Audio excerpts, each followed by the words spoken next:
Have I covered the example 12.2? 12.2 example हो गया है कि नहीं हुआ है? I think it is not completed 12.2. Sir आपकी आवाज़ नहीं आ रही। अच्छा नाउ 12.2 एग्जाम्पल देखिए, इसमें बताया गया है how much work is done, कि कितना वर्क डन होगा in moving A charge of 2 coulomb. Q दिया है 2 coulomb and across 2 points having a potential difference of 12 volt. तो अगर 12 वोल्ट का पोटेंशियल डिफरेंस है तो 12 वोल्ट के पोटेंशियल डिफरेंस में मान लीजिए एक कंडक्टर है और उसके बीच में पोटेंशियल डिफरेंस है, तो दैट इज़ 12 वोल्ट का पोटेंशियल डिफरेंस है। ये हायर से लोअर के बीच में इतने का डिफरेंस है, और इसमें से 2 कूलम चार्ज पास हो जाए तो उसके लिए कितना काम करना पड़ेगा। ऑफ कोर्स वो काम कौन करेगा? काम करने की जिम्मेदारी सेल की है। It is the responsibility of cell और battery to do work at the consumption of chemical energy. तो वो कह रहा है कितना वर्क डन करना पड़ेगा। तो V क्या होता है बताइए? W/Q। तो हमको तो W निकालना है। सो what is W? It is VQ। तो V कितना है? 12 वोल्ट। और Q कितना है? 2 coulomb. So that is further. हाँ, सो वोल्ट को क्या लिख सकते हैं? क्या जूल पर कूलम लिख सकते हैं? और ये 2 कूलम, तो ये कूलम और कूलम कट गया और ये 24 जूल। अभी भी कुछ लोग इस हैबिट में हैं कि न्यूटन को न्यूटन लिखते हैं इस तरीके से। It is so wrong. जबकि अगर आप फुल यूनिट लिखते हैं तो पहला लेटर आपका स्मॉलर होना चाहिए। ऐसे ही मैंने देखा टेस्ट में कई लोगों ने जूल लिखा है, जबकि ये गलत है। इसको ऐसे लिखना चाहिए। ऐसे ही रनिंग राइटिंग में कुछ लोगों ने तो ये भी लिख दिया है कूलम, जबकि ये गलत है। जो पहला लेटर साइंटिस्ट का लिखा जाता है वो हमेशा छोटा लिखा जाता है, कभी कैपिटल नहीं लिख सकते। और कुछ लोग मीटर को तो METER भी लिख रहे हैं, जबकि METRE है। तो यूनिट के मामले में पर्टिकुलर हो जाइए। और 1-2 बच्चों ने तो मीटर्स तक लिख दिया है, S भी लगा दिया, जबकि यूनिट में प्लूरल नहीं होता। So you should be very particular about writing various units. कुछ भी चीज़, जो वोल्ट को ऐसे कभी ना लिखना। वोल्ट अगर लिखा जाएगा तो ऐसे लिखा जाएगा, V स्मॉलर। और या तो सिंगल सिंबल में यूज़ करो, 1 लेटर वर्ड V ऐसे कर सकते हो।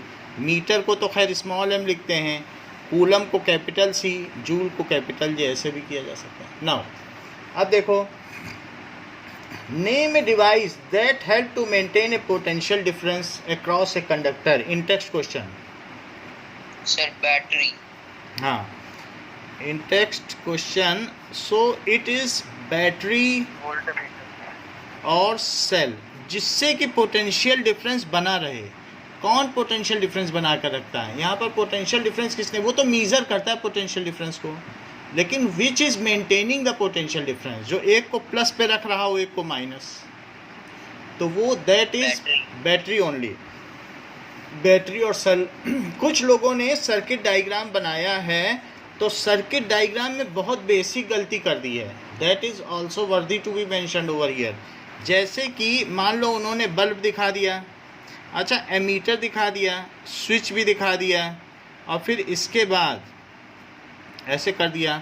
यहाँ पर इन्होंने इस पर सिंबल नहीं दिखाया, और जो एमीटर है उसमें भी सिंबल नहीं दिखाया, प्लस माइनस। प्लस की तरफ प्लस दिखाना है, फिर दूसरी तरफ माइनस की तरफ माइनस। अच्छा, करंट की डायरेक्शन नहीं दिखाई, तो करंट भी दिखाना है। जो करंट को है उसे I से सिंबलाइज करना है। ये R, इसको की, ऐसे लिखना है। जब आप एक सर्किट बनाते हो तो इसको, सेल को भले ही न लिखो, लेकिन इन चीज़ों को I, रजिस्टर को R, की को K, और ये। सो दिस इज़ द सर्किट, कि करंट क्या डायरेक्शन में फ्लो कर रही है, तब ये सर्किट पूरा माना जाता है। अदरवाइज़ आप लोग बुक का रेफरेंस ले सकते हो, बुक में फिगर बने हुए होते हैं, and that you can just see. जब भी आपको इस तरीके के क्वेश्चन दिए जाते हैं तो बुक आपका मास्टर वो प्रेसी है, that can be referred. Now circuit diagram, इसका सेकंड क्वेश्चन देखो। हाँ नाउ, हाँ बोलो कुछ, अनीशा बोल रही हो? तो पोटेंशियल डिफरेंस और ग्रेविटेशनल पोटेंशियल डिफरेंस में मेन डिफरेंस क्या होता है? पोटेंशियल डिफरेंस जो हम कहते हैं उसको इलेक्ट्रोस्टैटिक पोटेंशियल डिफरेंस कहा जाना चाहिए। यानी कि दो अलग अलग तरीके की हैं। एक है इलेक्ट्रोस्टैटिक पोटेंशियल डिफरेंस और एक है gravitational potential difference.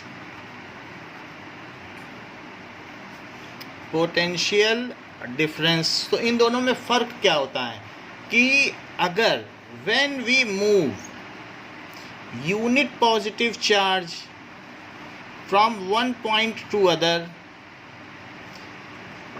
Against electric field, then whatever work is done, field उसे बाहर फेंक रही है लेकिन आप अंदर लेके आ रही हो, so work done in moving unit positive charge from one point to other against electrostatic force is known as electrostatic potential difference. That is work done in moving unit positive charge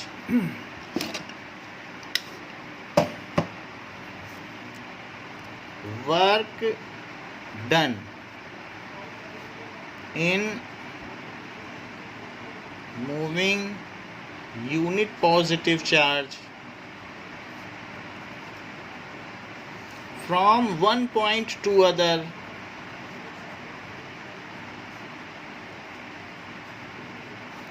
against, किसके विरुद्ध? Electrostatic force is called potential difference, that is electrostatic. वैसे electrostatic word इसमें omit किया गया है क्योंकि chapter electricity का है, so it is understood, that's why उन्होंने उसको अपनी सुविधा के लिए हटा दिया है। इलेक्ट्रोस्टैटिक पोटेंशियल डिफरेंस, तो उसको कहा जाएगा electrostatic potential difference between those two points. ये भी लिखना है, दोज टू पॉइंट्स। इतनी बात समझ में आ गई? अब देखो नेक्स्ट, मान लीजिए आप ग्रेविटेशनल पोटेंशियल की बात कर रही हैं, तो अर्थ या कोई भी एक मैसिव बॉडी है, सो मूविंग 1 kg मास, यहाँ पर जैसे वहाँ 1 कूलम चार्ज था, यहाँ 1 kg मास है, अगेंस्ट ग्रेविटी। ग्रेविटी के अगेंस्ट करना है तो दूर ले जाना पड़ेगा कि पास लाना पड़ेगा? पास, दूर ले जाओ, पास लाओगे तो ग्रेविटी खुद ही ले आएगी, आपको क्या करना है? सो वर्क डन, क्योंकि ग्रेविटेशनल फोर्स अंदर की तरफ लगता है और यहाँ पर इलेक्ट्रोस्टैटिक फोर्स इस पर बाहर फेंक रहा है, दोनों की डायरेक्शन अलग अलग है। So it is also having a repulsive kind of force, however it is always attractive. तो अब इस केस में अनीशा मुझे ग्रेविटेशनल पोटेंशियल डिफरेंस की डेफिनेशन बताओ।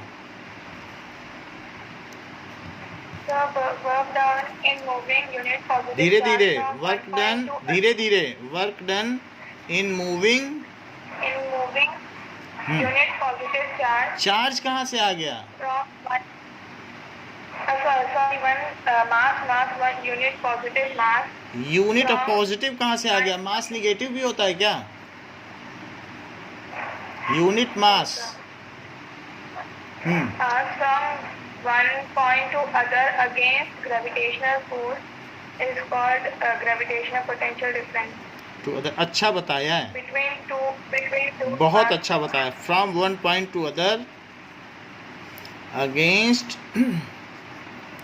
ग्रेविटेशनल फोर्स इज कॉल्ड, उसको that is called gravitational potential difference,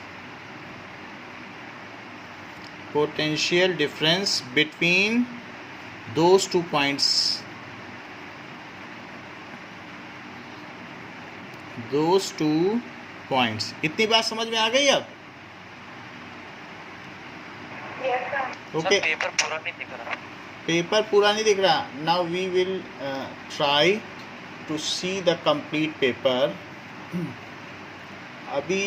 अभी ठीक है? Yes sir.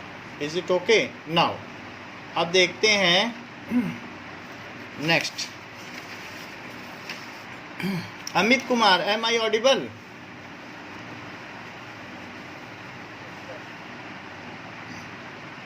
So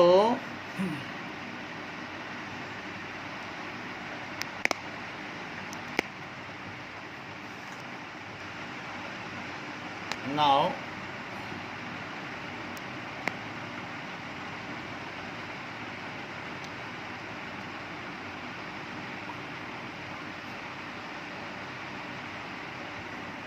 okay,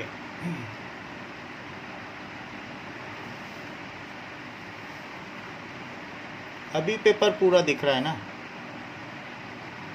थोड़ा सा और एडजस्ट करो. अभी ठीक है ना?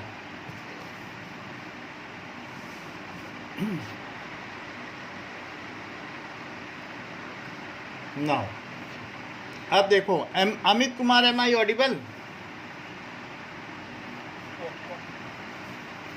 I think now second question.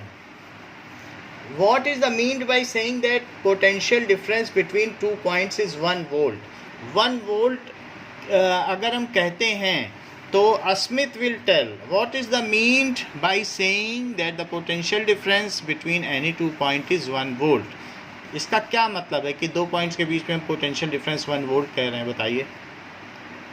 Sir, it means that when 1 joule of work is done to move 1 coulomb of charge, then their potential difference is 1 volt.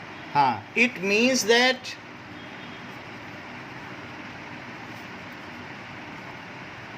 if 1 joule of work is done to shift unit positive charge from one point to other,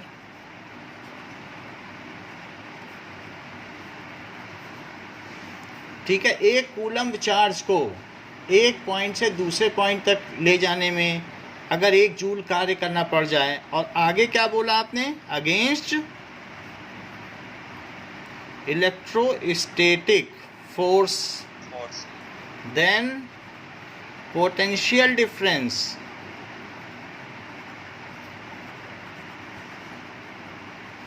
between those 2 points, तो ये क्या कहा जाएगा? between those 2 points is 1 volt, then it will be said as 1 volt. उसे 1 volt कहा जाएगा. अब देखो, now there is third question.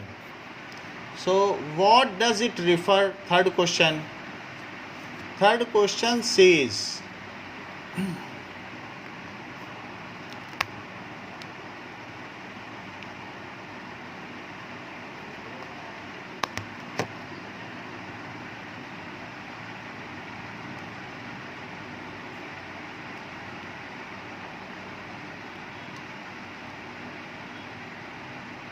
okay. Now third question says how much energy is given to each coulomb of charge passing through a 6 volt battery. अगर 6 volt battery से कोई charge जा रहा है तो हाउ मच, पहले तो उसने बता दिया वोल्टेज कितना है 6 वोल्ट, क्यू कितना है, each coulomb of charge 1 coulomb, और पूछ रहा है हाउ मच एनर्जी. एनर्जी का मतलब वर्क डन, तो कितना वर्क डन किया जाएगा? तो हमारे पास Himanshu, am I audible? Himanshu, are you there? Now sir वो प्रेजेंट. Ishan, yes sir. बताओ बेटा कैसे इसमें क्या फार्मूला लगाएं? Sir V equal to W by Q से sir. V is equals to W by Q, and that means हमें तो वर्क डन चाहिए, it is VQ. So it is 6 volt equals to W. और 1 coulomb. Volt को क्या लिखा जा सकता है? Joule per coulomb. Joule per coulomb into 1 coulomb. So coulomb से कूलम कट गया and it is 6 joule. So 6 joule work is to be done. अगर हम क्या करना चाहते हैं कि 6 वोल्ट बैटरी. हाँ, इसका मतलब क्या हुआ? सर ये आपने सर लास्ट वाला बोलो. सर सर आपने ये लास्ट वाला सर स्टेप लिखा है ना 6 जूल पर कूलम सर, तो वो लिखने की जरूरत है कि इट इज वर्क डन का? बिल्कुल ज़रूरत नहीं है. It is only to acknowledge you that units also can be manipulated. और कोई बात नहीं है. बस आपको ये जानना चाहिए कि कभी जैसे जूल लिखा हो कहीं पर, तो जूल क्या होता है? Work done is equal to force into displacement. तो ये बस आपके मन में होना चाहिए न्यूटन इनटू मीटर. कभी जूल लिखा हो और आपके मन में आ जाए कि क्या मैं इसे न्यूटन इंटू मीटर लिख सकता हूँ, क्योंकि वर्क डन क्या होता है? Force into displacement. तो ये बात आपको पता होनी चाहिए. इसीलिए मैं बीच बीच में सिखा देता हूँ एक एक्स्ट्रा स्टेप कि ये बात हमेशा याद रहे, वोल्ट जूल पर कूलम है. इससे क्या होता है? डेफिनीशन भी आप क्रिएट कर सकते हो. तो ये पता होगा कि जूल न्यूटन मीटर है, तो उससे सही रहेगा. ऐसे कभी कभी न्यूटन अगर आपको पता रहे कि केजी मीटर पर सेकंड स्क्वायर है, क्योंकि फोर्स ma होता है, तो आपके लिए फ़ायदा हो जाएगा. वहाँ पर न्यूटन को अगर आपको तोड़ना पड़े तो कहीं तोड़ लोगे. तो ये चीज़ आपको पता होना चाहिए कि किसी यूनिट का स्प्लिट क्या है, क्योंकि ये तो एक साइंटिस्ट का नाम है. ये वोल्टा के नाम पर दिया गया है, ये जूल के नाम पे दिया गया है, ये न्यूटन के नाम पे. तो फर्दर अगर आपको उसको बेस यूनिट्स में तोड़ना पड़ जाए तो you should know it so that you can manipulate units. Unit की गलती आपसे ना होने पाए. ठीक है? तो अगर मैं आपसे कहूँ एम्पियर, तो एम्पियर को किस में तोड़ोगे? Sir coulomb per unit time. हाँ, that is coulomb per second. इसमें तोड़ो. ओके, इतनी बात समझ में आ गई? तो इस तरीके से हमें यूनिट का स्प्लिट पता होना चाहिए. आगे देखो. इस सवाल का क्या मतलब है? It is having some meaning. अगर मान लो 6 वोल्ट की बैटरी आपने लगा दी, तो 6 वोल्ट की बैटरी लगाने पर, और यहाँ पर कुछ रजिस्टर है, सो 6 वोल्ट की बैटरी अगर 1 कूलम चार्ज को भेजेगी, देखो 1 कूलम चार्ज को भेज रही है, तो वो उसको कितनी एनर्जी दे के भेजेगी? 6 जूल. कि भाई तुम मेले में जा रहे हो तो जाओ और 6 जूल. 1 कूलम का मतलब कितना होता है? 6.25 into 10 to the power 18 electrons जा रहे हैं, तो उनको इतना पैसा दे के भेजेगी 6 joule. You go and this much energy is given. You enjoy wherever you found and any stall, then there you can consume it, expend it. तो इस तरीके से वो उन स्पेंड इट, तो इस तरीके से भेजा जाएगा. तो 6 वोल्ट की बैटरी है, तो इसका मतलब है कि वो हर कूलम को 6 जूल एनर्जी देगी. 220 वोल्टेज आता है हमारे यहाँ, तो वो हर कूलम जाने वाले चार्ज को कितना पैसा दे के विदा करती है? 220 जूल. क्योंकि वोल्ट का मतलब ही होता है जूल पर कूलम. तो अगर 220 वोल्ट है तो 220 जूल पर कूलम. 1.5 वोल्ट है तो 1.5 जूल पर. हर कूलम को इतना चार्ज, इतनी एनर्जी देगी. तो जो रिच फादर होते हैं they are giving much energy, higher voltage. और कहीं कहीं तो 10,000 वोल्ट भी होता है. जैसे जोधपुर शहर के बाहर जाओगे तो वहाँ बड़े बड़े वो लगे हुए हैं बोर्ड कि this is 10,000 volt, do not come near it. क्योंकि वहाँ अगर टच करोगे तो 10,000 जूल एनर्जी की आपको झटका लगेगा एंड इंस्टेंट डेथ हो जाएगी. बात समझ में आ गई कि नहीं? हाँ सर. वेलकम होटल के आगे है सर टावर. हाँ, so such cases are also there. और यहाँ पर फिर सिटी में ट्रांसफार्मर लगे होते हैं जो 10,000 वोल्ट को 220 वोल्ट में कन्वर्ट कर देते हैं. Otherwise out of the city there is always a higher voltage terminal, तो वहाँ पर बिजली घर होते हैं. Now we will see circuit diagram.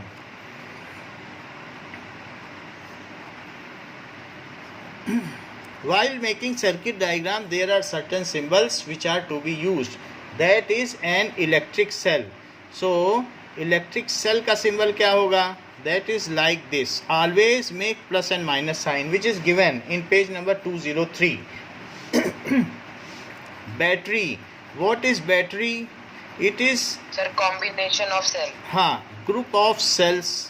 तो या कम्बिनेशन ऑफ सेल, उसको किसी न किसी तरीके से जोड़ दिया जाए तो अगर मान लीजिए इस तरीके से आपने जोड़ दिया तो plus minus plus minus plus minus, अगर ये 2 वोल्ट की है, ये 2 वोल्ट की है, ये 2 वोल्ट की है, तो अब ये कितने वोल्ट की बन गई बैटरी जो सेल है?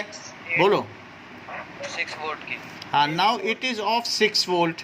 और अगर मान लीजिए इन सेल को आपने ऐसे ऐसे लगा दिया, ऐसे इनके सारे पॉजिटिव एंड ऐसे लगा दिए। दिख नहीं रहा।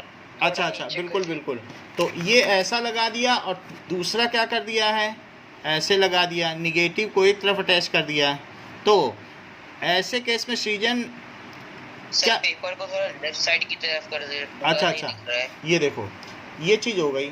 Now in this case how much is, तो इस केस में क्या हो जाएगा कि कितना वोल्टेज होगा? क्या अभी भी 6 वोल्ट होगा?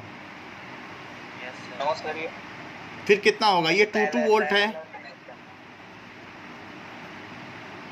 So anybody having any idea?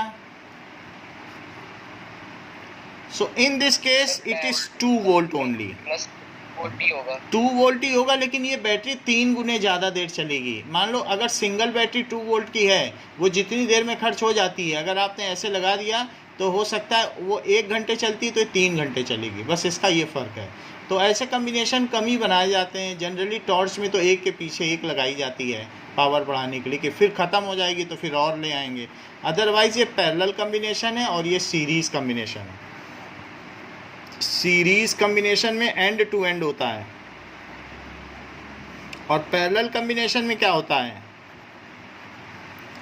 Parallel combination में होता है वन टर्मिनल हैविंग सेम जो भी nature of charge are connected together and other terminal of bat cell having other nature of charge are separately connected together. तो इस तरीके से parallel combination बनता है। इन दिस केस हाँ सर जैसे सर पैरेलल कॉम्बिनेशन का एग्जांपल, पैरेलल कम्बिनेशन में अगर आप बैटरी को ऐसे कनेक्ट करोगे then it will give more backup. So कई बार क्या होता है, कार की बैटरी या ऐसे बैटरी होती हैं, तो अगर ज़्यादा बैकअप चाहिए तो उसमें पैरेलल कम्बिनेशन में लगा सकते हो। या हमारे घर में जितनी भी चीज़ें हैं सब पैरेलल कम्बिनेशन में हैं। जो हाउस होल्ड वायरिंग है, सो उसमें क्या करते हैं कि बाहर से 2 वायर लिया।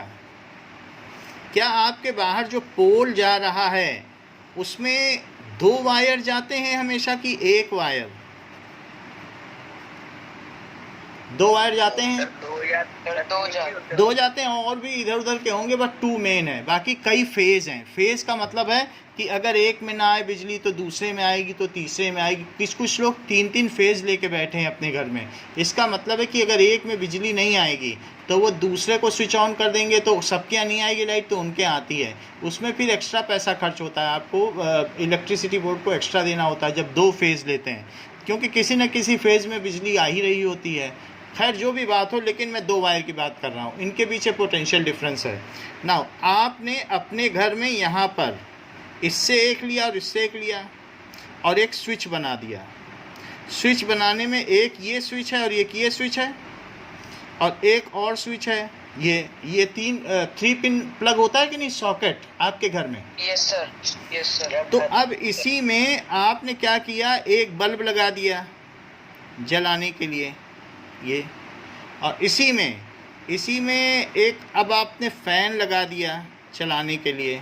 तो ये पैरेलल कम्बिनेशन है। इसके अक्रॉस भी जो बल्ब है वहाँ पे भी 220 वोल्ट है, क्योंकि चार्ज यहाँ से होके जाएगा तो भी वो उतनी ही एनर्जी पर कूलम खर्च करेगा, और चाहे फ़ैन से होके जाए तो भी उतनी एनर्जी खर्च करेगा, या ओवन से होके जाए, या रेफ्रिजरेटर से, या एसी से। So in our house hold connection it is 3 pin plug. However there are some devices, जैसे कि ये फ्रिज में भी जुड़ा हो सकता है। तो इससे हमने मान लो फ्रिज कनेक्ट कर लिया, ये फ्रिज कनेक्ट कर लिया, तो फ्रिज में भी, फ्रिज के पीछे जानते हो क्या होता है, देयर इज़ अ टर्मिनल, यहाँ पर भी एक स्विच है। तो इसमें हमने क्या किया, एक टर्मिनल से इसको कनेक्ट कर दिया और एक से इसको। समझ में आ गई बात? तो उसमें पीछे का कंडेंसर चलेगा। लेकिन कभी कभी इसमें जो हैंडल होता है, तो हम हैंडल खोलते हैं और अगर मान लो इसमें पानी की वजह से लीकेज हो गया तो फिर हमें शॉक लग सकता है। तो इसलिए थर्ड टर्मिनल को इसकी बॉडी से कनेक्ट कर दिया, और वो टर्मिनल अर्थिंग में जाएगा, ज़मीन के अंदर, तो वो उसके एक्स्ट्रा लीकेज चार्ज को ज़मीन में डाल देगा, so that we do not get electric shock. उसको कहते हैं अर्थिंग वायर। जो मेटल बॉडी, जो जैसे आपके पास आयरन प्रेस है तो उसमें 3 पिन प्लग लगा होगा। आपने अपने घर में आयरन देखा है जिससे इलेक्ट्रिक आयरन से आप, तो उसमें 3 पिन प्लग क्यों है? क्योंकि एक वायर, जो तीसरा वायर है, उस मेटल में कहीं ना कहीं कनेक्टेड होगा, और उसमें जो लीकेज चार्ज है वो वहाँ से लेकर आपके घर के पीछे एक वायर गया है, वो ज़मीन के अंदर गड्ढे में डाला गया है, और वहाँ 1 किलो नमक डाला गया है जिससे कि वो कंडक्टिंग हो जाए। तो ऐसा सभी घरों में होता है, so that earthing is proper. हाँ सर, हमारे घर पे 220 वोल्ट की बिजली आती है, तो 500 वाट का वो एसी चला सकते हैं? आप कुछ भी जला सकते हो, वाटेज अलग है। 500 वाट, 1000 वाट कुछ भी जला सकते हो। 2000 वाट की चीज़ें भी, जैसे एसी लगा हुआ है हमारे यहाँ कोचिंग सेंटर में, तो 2000 वाट का है, आप कितने का भी जलाओ। वाटेज अलग चीज़ें, वो इसी चैप्टर के अंत में पढ़ेंगे, वो पावर होती है। तो किसी भी पावर का कोई भी चीज़ जला सकते हो। What is power? जितनी पावर का होगा उसमें उतनी एनर्जी डिसिपेट होगी, वो उतने ज़्यादा कूलम्स का स्वागत करेगा, कि सबसे ज़्यादा लोगों को, इतनी चौड़ा उसका रेजिस्टेंस होगा, कहेगा कि सारे चार्जेस को मेरे यहाँ से आओ, और मेरे यहाँ से जाओगे तो तुम बहुत एनर्जी छोड़ के जाओगे। जैसे इंडिया का राजपथ दिल्ली का, उसमें से बहुत सारे बाइक सवार जा सकते हैं। और छोटी सी गली हो, जो तुम्हारे घर में 0 वाट का बल्ब है, उसमें इतने वायर अंदर उलझे रहते हैं कि कोई इलेक्ट्रॉन या कूलम चार्ज जाना ही नहीं चाहता, तो उसमें डिसिपेट ही नहीं होगी। सो दो every appliances of the house is connected to 220 volt of battery, but some are having low resistance and some are having very high resistance. Those who are having low resistance having high wattage, जैसे कि अभी किसने पूछा कि 1000 वाट का है, तो उसका मतलब है कि हर सेकंड 1000 जूल एनर्जी डिसिपेट हो रही है। और जो 5 वाट का है तो हर सेकंड 5 जूल ही हो रहे, उसमें से इलेक्ट्रॉन गुजरना ही पसंद नहीं करते। सो the path which is broader, जैसे बहुत सारी ट्रिब्यूटरी उप नदियाँ निकली गंगा से, और एक बहुत बड़ी धारा निकल गई और एक बिल्कुल पतली से निकल गई, तो जो बड़ा रास्ता मिलेगा तो ज़्यादा पानी वहाँ से जाएगा कि नहीं, और जो छोटा रास्ता मिलेगा, though the charge, total charge came out from here, but it is redistributed where resistance is low, that is having high wattage, and there most of the charges will pass, and where the resistance is high, मान लो इसी में 0 वाट का bulb लगा दो, एक 0 वाट का, तो उसमें बहुत कम लोग जाएंगे, तो वो टिमटिमाता रहेगा। So but everything which is connected here, it is in parallel and it is connected across 220 volt. समझ में आ गई बात आपको कि हमारे घर का जो कम्बिनेशन है वो कैसा है? Parallel. So household combination is parallel, and that we will also see after 1 or 2 pages in this chapter. तो हम उसे देख लेंगे आगे। बोलो sir AC sir 2 ton 1 ton, इसका मतलब क्या होता है sir? That is how much space it can cool. That is the ton of AC, कि वो कितने स्पेस को कूल करेगा, वो उसका टन बोला जाता है। हाँ सर, वो एक सर जैसे 1.5 टन का, तो सर मैंने सुना है कि वो 1.5 टन की हवा फेंकता है। That means it is how much meter cube of the space it can cool properly. It is only the ton.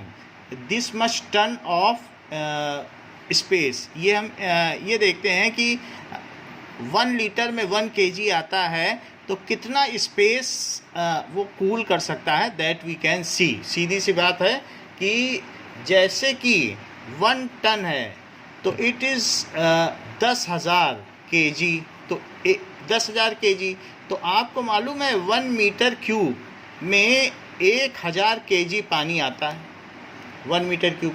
तो और 10 टन का, मान लीजिए 1 टन का AC है, तो वो कितनी जगह कर सकता है? सो आप अगर 3.3 नहीं बल्कि 2.3 ले लीजिए, सो 1 टन का AC सिर्फ इतनी जगह कर सकता है। 2.3 और 2.3, इन सब का मल्टीप्लाई करो LVH का, तो LVH में 2.3 इंटू 2.3 इंटू 2.3 करोगे तो 10 आ जाएगा। तो इतना छोटा सा केबिन हो, वैसे 2 मीटर भी कम नहीं होता है, उतनी जगह को ये अच्छे से इफेक्टिवली कूल कर लेगा। तो इट इज़ 10 मीटर क्यूब। अच्छा, 1 मीटर क्यूब में कितने किलो होता है, कितने केजी पानी आ सकता है? सो 10 इंटू 1000 केजी, तो हो गया ना 10,000। तो यही तो 1 टन हुआ, बोलो। Yes sir, yes. हाँ सर। तो इसलिए आपका बहुत छोटा सा केबिन हो तब 1 टन लेना है। 2 टन ले रहे हो तो वो ज़रा एक बड़े कमरे में कर देगा। तो उस तरीके से हम टन देखते हैं कि कितना स्पेस है।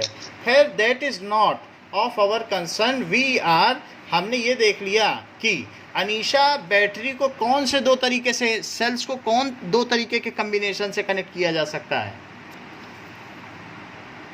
सर पैरेलल और सर एक तो सीरीज, बताइए।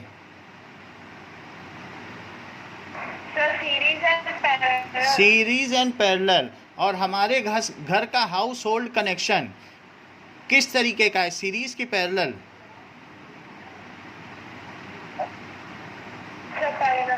पैरेलल है। तो जिसमें क्या जितने भी हमारे घर के इलेक्ट्रिक अप्लायंस हैं उनके बीच का पोटेंशियल डिफरेंस सेम है कि अलग अलग? सेम है। सेम है। जो अर्थिंग वायर है उसका क्या काम है? सर उसका काम है बिजली, अब कोई भी एक्स्ट्रा जो इलेक्ट्रॉन होता है वो इधर उधर घूमता है, उसको सीधा जमीन में डालना। जो लीकेज करंट है, जो हमारे electric appliance which are handled manually, उसकी लीकेज करंट को it is to be directed inside earth so that the person handling does not get any mishap और एक्सीडेंटली गेट इंजर्ड और shock. So that is what is earthing wire. It bypasses the leakage current directly inside earth without and preventing the person who is handling to get any electric shock. बोलो, बात समझ में आ गई? अच्छा, जो अगर हमारे घर में सभी इलेक्ट्रिक अप्लायंस पैरेलल में हैं तो सबके बीच का पोटेंशियल डिफरेंस अनीशा सेम है कि डिफरेंट?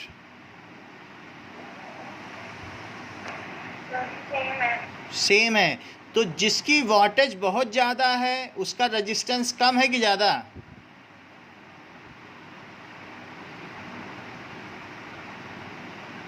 कम है सर कम है। कम है, तभी तो वो ज़्यादा ही करंट को जाने दे रहा है। उसी में से बहुत सारा गंगा का पानी बहेगा, बहुत एनर्जी बहेगी, वाटर एनर्जी, क्योंकि उसने रास्ता दिया। और जहाँ पतली सी पगडंडी है वहाँ से पानी बहेगा क्या? वहाँ से एनर्जी जाएगी क्या? तो हरिद्वार में देखो कितनी तेज पानी बहता है, तो उसने रास्ता दिया तब जाके वहाँ एनर्जी है, water energy. So the path which is most conducting और having least resistance, it is having high voltage. कभी आपने इलेक्ट्रिक आयरन को खोल के देखा कितनी चौड़ी कॉपर की पट्टी होती है, पतला रजिस्टर नहीं होता है. कभी ऐसा हुआ है कि पापा ने खोला हो दिखाने के लिए? Yes sir. तो अगर आपने खोला होगा तो उसमें खोलने पर आप देखोगे इतनी चौड़ी कॉपर की पट्टी है, जैसे बहुत मोटी चेन पहनी जाती ना गले में, उतनी चौड़ी पट्टी होती है. सो इट इज़ सो, उसमें तो बहुत कम रेजिस्टेंस होगा. नेक्स्ट इज प्लग की. सो प्लग की क्या होती है? जो मैनुअली ऑन ऑफ की जा सके, ऐसे स्विच को क्या कहेंगे? प्लग की. तो उसमें ऑन ऑफ का ऑप्शन होगा. So such type of key will be known as plug key. अगर हमारे पास होगी तो मैं आपको दिखा दूंगा. और अदरवाइज आपने जब छोटे छोटे प्रोजेक्ट बनाए होंगे तो भी ऐसे स्विच खरीदे होंगे जिसमें ऑन ऑफ का ऑप्शन होता है. ठीक है. सो that is a kind of plug की.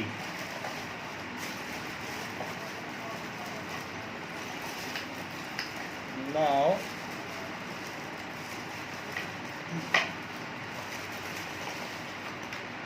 देखिए, एक तो ये होता है, इसमें ऑन ऑफ कर दो ऐसे. And there is some more plug key जिसमें आप तो घर के स्विच को नहीं कहते क्या प्लग की? क्या सर घर पे जो स्विचेस लगाए जाते हैं ऑन ऑफ के दैट इज ऑल्सो प्लग की।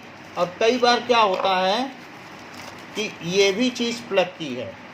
नाउ यहाँ पर इस तरीके से भी होती, प्रेस करने वाली। जैसे अगर आप यहाँ से इसे प्रेस कर दो, ये देखो, इसको प्रेस कर दिया तो दोनों करंट का कांटेक्ट पूरा हो जाएगा कि नहीं। तो यहाँ से वायर जा रहा है, यहाँ से वायर जा रहा है, लेकिन बीच में हवा है, तो हवा को क्या करो, इसको टच कर दो रबर ग्लव्स पहन के, तो करंट चली जाएगी। सो this is also a plug की।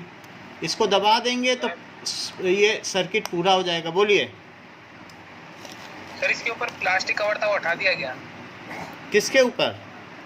सर ये प्लग की के सर आप दबा रहे थे ना अभी इसको। हाँ तो प्लग की है। आप इसके ऊपर क्या है कि कुछ ऐसी चीज़ लगा दीजिए जिससे आपके करंट ना हो, दैट इज़ आपके हाथ में ना आए चार्जेस, तो वो कुछ ऐसा लगा दीजिए। और नहीं तो ये आप इसको दबाएंगे, so that is A plug की, जो इसके बीच की एयर को क्या करेगा, हटा देगा। और ये दो वायर हैं, एक वायर इधर है, एक वायर इधर होगा। और जैसे इसको जलाएंगे then switch will be on. एक तो प्लग की ऐसी होती है, एक प्लग की ये प्लस माइनस वाली होती है। ये देखो, इसमें हम क्या कर सकते हैं, इसमें सर एक मेरे पास भी है सर बड़ा वाला, ये देखो। और एक ये भी है, दैट इज़ ऑन ऑफ की स्विच। इधर किया, इधर किया, इधर किया, तो this is also a plug की। तो अलग अलग तरीके की प्लग की होती है। समझ में आ गई बात आपको? और नहीं तो आपके घर में जो स्विच है वो भी तो प्लग की ही है। सर देखो सर ये वाला, कहाँ पे सर ये दिखाइए, किसकी स्क्रीन में है? सो दिस इज प्लग की। ये बहुत अच्छा दिखाया है। ओके सर एसी का है सर। हाँ एसी का है। Now okay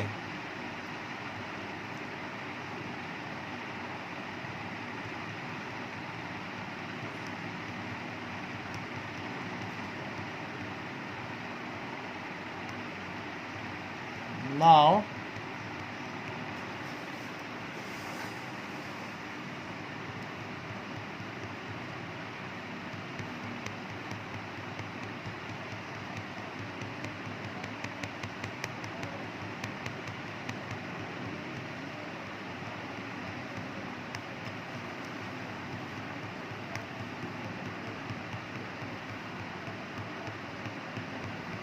just hold.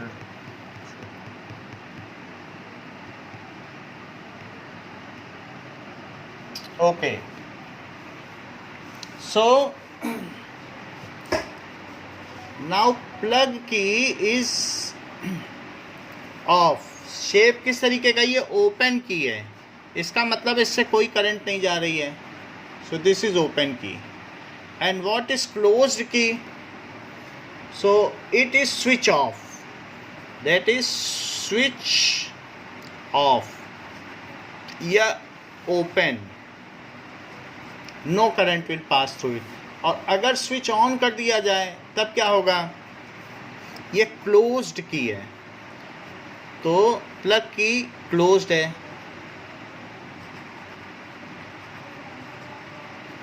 इसमें स्विच ऑन है। सो इस तरीके से है। और डीसी करंट क्या होता है सर? क्या सर एसी करंट और डीसी करंट ये आगे बताया जाएगा। अब वायर ज्वाइंट, कई बार ऐसा होता है कि वायर में एक दूसरा वायर निकल गया, तो दैट इज कॉल्ड, आप ऐसा करते हो कि वायर से आप ज्वाइंट ले लेते हो तो वायर ज्वाइंट कहलाएगा। जैसे मान लीजिए आपने यहाँ पर एक बल्ब लगाया और आप इसी में पैरेलल कनेक्शन लेना चाहते हो, तो यहाँ पर कॉपर वायर में उसके ऊपर प्लास्टिक की कवर तोड़ के यहाँ से आप दूसरा बल्ब भी लगा सकते हो। तो ये वायर ज्वाइंट आपने बना लिया। और यहाँ से फिर ये सेल है, तो सेल तो आपने लगा दिया। तो ये जो दो अलग अलग रजिस्टर हैं, ये आपस में पैरेलल में कहे जाएंगे या सीरीज़ में? सर पैरेलल, क्योंकि ये एंड टू एंड कनेक्टेड है, तो ये पैरेलल हो गया। तो और ये चीज़ क्या कही जाएगी? सर जॉइंट, हाँ, सर तो वायर जॉइंट। ये पैरेलल कनेक्शन हो गया, पैरेलल रजिस्टर है, and this is wire joint. So here ये जो हमने देखा that is wire joint. Next is, अब देखिए there is also wire crossing without joining, wire crossing without joining, ऐसा भी होता है। दैट इज कि अगर एक वायर जा रहा है और उसके ऊपर से इस तरीके से दिखा दो, वैसे कई वायर उलझे हुए रहते हैं, कभी स्विच बोर्ड के पीछे खोला है तो कोई वायर किसी को टच तो नहीं कर रहा होता है, या कहीं पर कई वायर हैं। So this symbolises though these wires are crossing, however they are having their PVC coating and no contact between them, there is in between those two wires। तो इसलिए ये अलग अलग हैं, दोनों के बीच में कोटिंग है एंड कोई करंट का इसमें आपस में बाईपास या ट्रांसफ़र नहीं है। तो ऐसा भी दिखा सकते हैं कभी कभी अगर आपको दिखाना है कि दोनों अलग अलग हैं। अच्छा, इलेक्ट्रिक बल्ब का क्या सिंबल है सर? ये भी पैरेलल माना जाएगा? ये कुछ नहीं है, ये वायर वहाँ है जहाँ पर बहुत सारे वायर जा रहे हों, एक वायर गया तो दूसरा गया, जो स्विच के पीछे हैं, तो यहाँ पर भी ऐसे दिखा दो कि आपस में ये टच नहीं कर रहे हैं, बस ये दिखाने के लिए है। दैट मीन्स कि बहुत सारे वायर की पोजीशन है, आप दिखाना चाहते हो वायर कैसे कैसे हैं। However there is no current, individual current is flowing and no distribution of current takes place between them. और सबके ऊपर अपनी अपनी इंसुलेशन है, सबके ऊपर अपना अपना कोटिंग है और कोई किसी को टच नहीं कर रहा है। सीधी बात, ये दिखाने के लिए इसका यूज़ किया जाता है। जैसे कि एक कोटिंग है, तो ये एक कोटिंग है, अब इसके ऊपर दूसरा वायर ऐसे आ गया तो क्या इनमें करंट का ट्रांसफ़र होगा क्या? No sir. तो ये इस तरीके का है, without passing current. So wire crossing without joining, तो ऊपर से अगर वायर चला गया तो ये थोड़ी कि उसके अंदर से करंट अब उसमें चली जाएगी।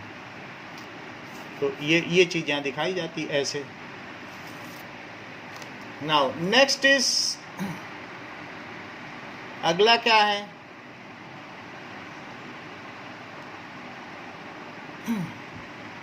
सर आप बल्ब का बता रहे थे। हाँ, that is electric bulb.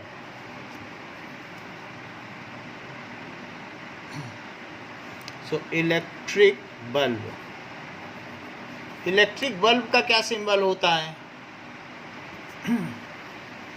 Electric bulb का सिंबल हम लोगों ने पहले भी देखा है, इस तरीके से इलेक्ट्रिक बल्ब है। So this is electric bulb, ठीक है। या फिर और भी कुछ कर सकते हैं कि ऐसे ऐसे बना दिया, और बुक में तो ऐसे भी बनाए, ऐसे भी बनाते हैं लोग। So this can also be used as electric bulb. Now register,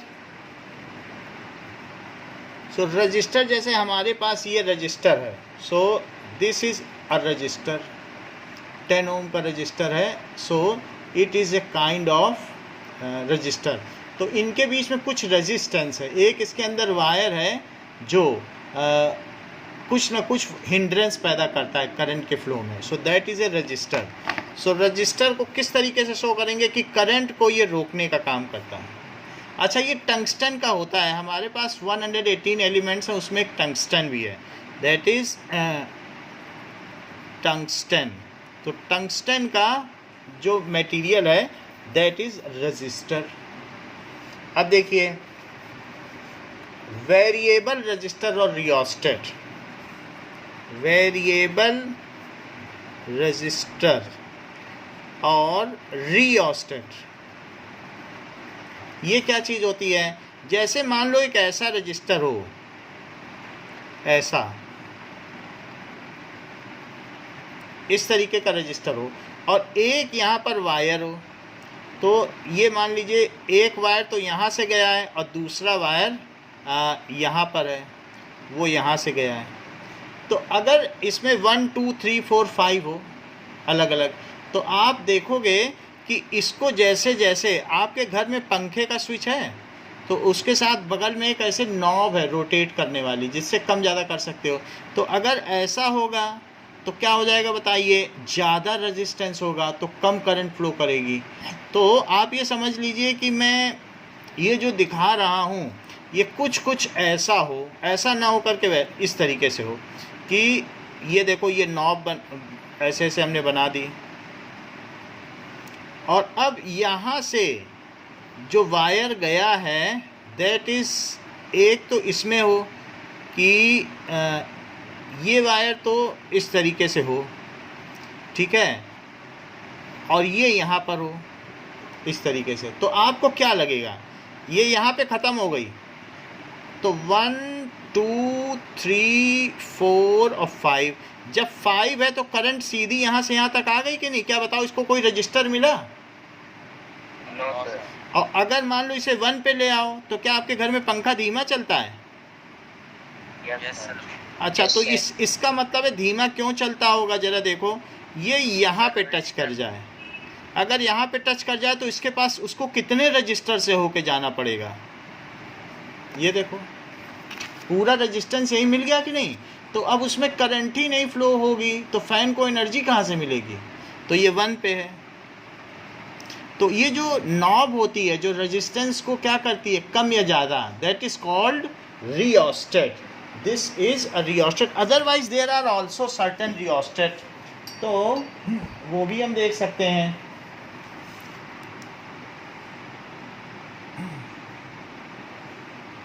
now let us see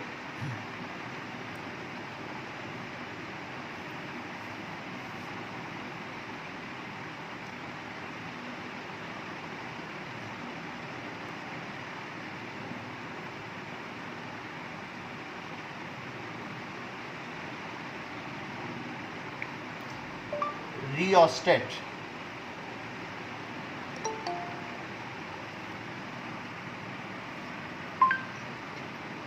Now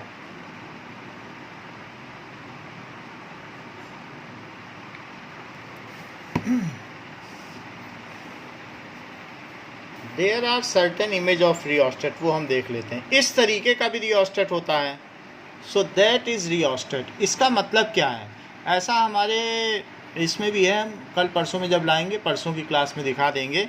तो इसके ऊपर एक स्लाइडर है, तो स्लाइडर को आप क्या करें, इफ़ यू स्लाइड इट, सो अगर आप इसको स्लाइड करेंगे देन स्लाइड करने पर ये क्या चीज़ होगी, if it is slide over it, तो जब बिल्कुल यहाँ रहेगा, एक वायर यहाँ है और बिल्कुल इसके पास ला दोगे, तो पास लाने पे क्या चीज़ होगी, बिल्कुल इसी में से होकर के करंट यहाँ चली जाएगी, और दूर ले जाओगे तो इसमें घूम घूम के बहुत सारे वायर हैं। इसको सिंपल ना समझो, इसमें जब वायर खोलोगे तो ये करीब 100 मीटर वायर इस पर लिपटा हुआ है। तो अगर मान लो ये रियोस्टेट यहाँ ले आओगे तो पूरे वायर से, पूरे टंगस्टन से घूम के जाएगी और बहुत थोड़ी सी करंट पास होगी। So by just sliding you can adjust resistance and adjust the current. ज़्यादा रेजिस्टेंस दोगे तो करंट कम होगी, और कम रेजिस्टेंस दोगे तो दूर कर दोगे तो बहुत सारा रेजिस्टेंस है तो कम करंट फ्लो करेगी। सो this is also a kind of rheostat, और आप कोई भी देख लें इस तरीके के रियोस्टेट आपके लैब में मिल जाएंगे। So these are sliding rheostat. Okay, समझ में आ गई बात आपको?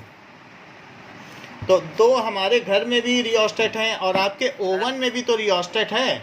हैव यू सीन इट कि आपके ओवन में एडजस्ट करने वाला है, जिससे कम गर्म कर सकते हैं, ज़्यादा गर्म कर सकते हैं। सर, तो हाँ सर आपने बोला ये 100 मीटर का टंगस्टन होता है। हाँ। तो सर जो बिजली जो हम ट्रांसफर करते हैं उसकी स्पीड तो बहुत ज़्यादा होती है। बिजली जो हम ट्रांसफ़र करते हैं that is moving with drift velocity. However जो उसके इफ़ेक्ट्स हैं वो 3 × 10⁻8 मीटर पर सेकेंड से ट्रांसफ़र हो जाते हैं। बट जो एनर्जी है, energy there are several options. मान लो तुम्हारे पास बहुत ऑप्शंस हैं, किसी ने बोल दिया कि तुमको कि केवी नंबर 1 के रास्ते से नहीं जाना है जोधपुर, तो तुम कहोगे ठीक है वहाँ पुलिस लगी है, दूसरी तरफ चले जाओ जहाँ नहीं लगी है। तो ऐसे ही बहुत सारे रजिस्टर्स होते हैं हमारे घर के कम्बिनेशन में। अगर किसी ने बहुत 100 मीटर टंगस्टन लगा दिया, इलेक्ट्रॉन जाएंगे नहीं, और दूसरे को भी बता देंगे तुम भी मत जाना वहाँ पर 100 मीटर है, तो 2-4 जाएंगे तो जाएंगे, उस रास्ते से करंट ही नहीं जाएगी, उस रास्ते से कोई वाटेज ही नहीं उत्पन्न होगा, दैट इज़ जूल पर सेकंड, कुछ एनर्जी ज़्यादा डिसिपेट नहीं होगी। और अगर जैसे हमने पीछे बताया, अगर मान लो कोई प्रमोट कर दे कि हम तुम्हें कोई भी रेजिस्टेंस नहीं देंगे, तुम ऐसे निकल जाओ बिल्कुल, तो सारे इलेक्ट्रॉन दौड़ पड़ेंगे उनको। हमारे घर में बहुत सारे स्विच हैं, तो if a smoother path is given then all the energy, the electron more current will pass through that, and उसमें से जब ज़्यादा इलेक्ट्रॉन जाएंगे तो ज़्यादा एनर्जी डिसिपेट होगी, क्योंकि ज़्यादा चार्जेस पास होंगे। तो हर एक कूलम पास होने वाले चार्जेस को वो जो आपका टर्मिनल है वो 220 जूल एनर्जी दे के भेज रहा है। तो जितने ज़्यादा चार्जेस पास होंगे, तुम्हारे मेले में जितने ज़्यादा व्यक्ति घूमने आएंगे उतनी ही तो तुम्हारी कमाई हो जाएगी। तो तुम्हें प्रमोट करना चाहिए कि उन्हें रोकना चाहिए बाहर?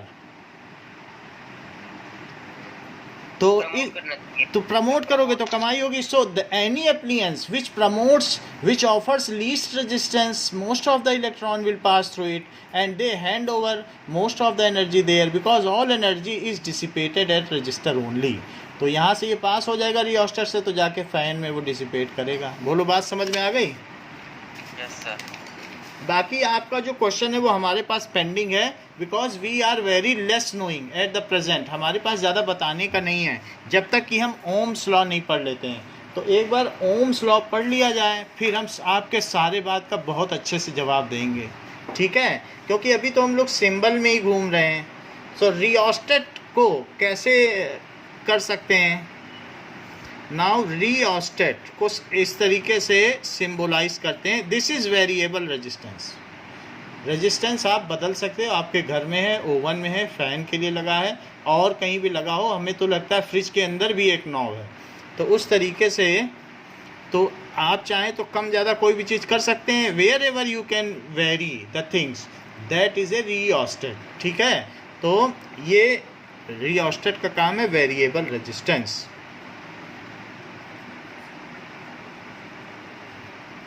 अच्छा, अगली चीज़ देखो, एमीटर क्या होता है? एमीटर का मतलब है any instrument which measures electric current passing through any circuit is called ammeter and it is connected in series. Volt meter क्या होता है? Volt meter yes, it measures potential difference.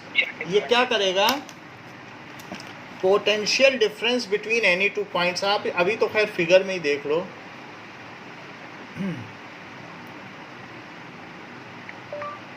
Volt meter, now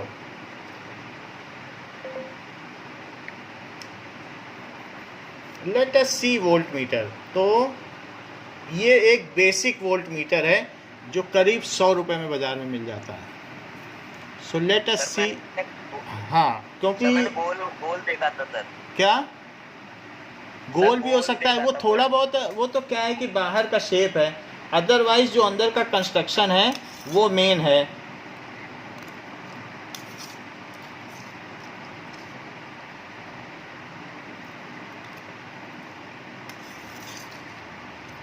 sir मैंने इसको starter पे लगे हुए देखा था। स्टार्टर होता है ना सर, बिजली चलाते हैं उससे सर गाँव। ओके,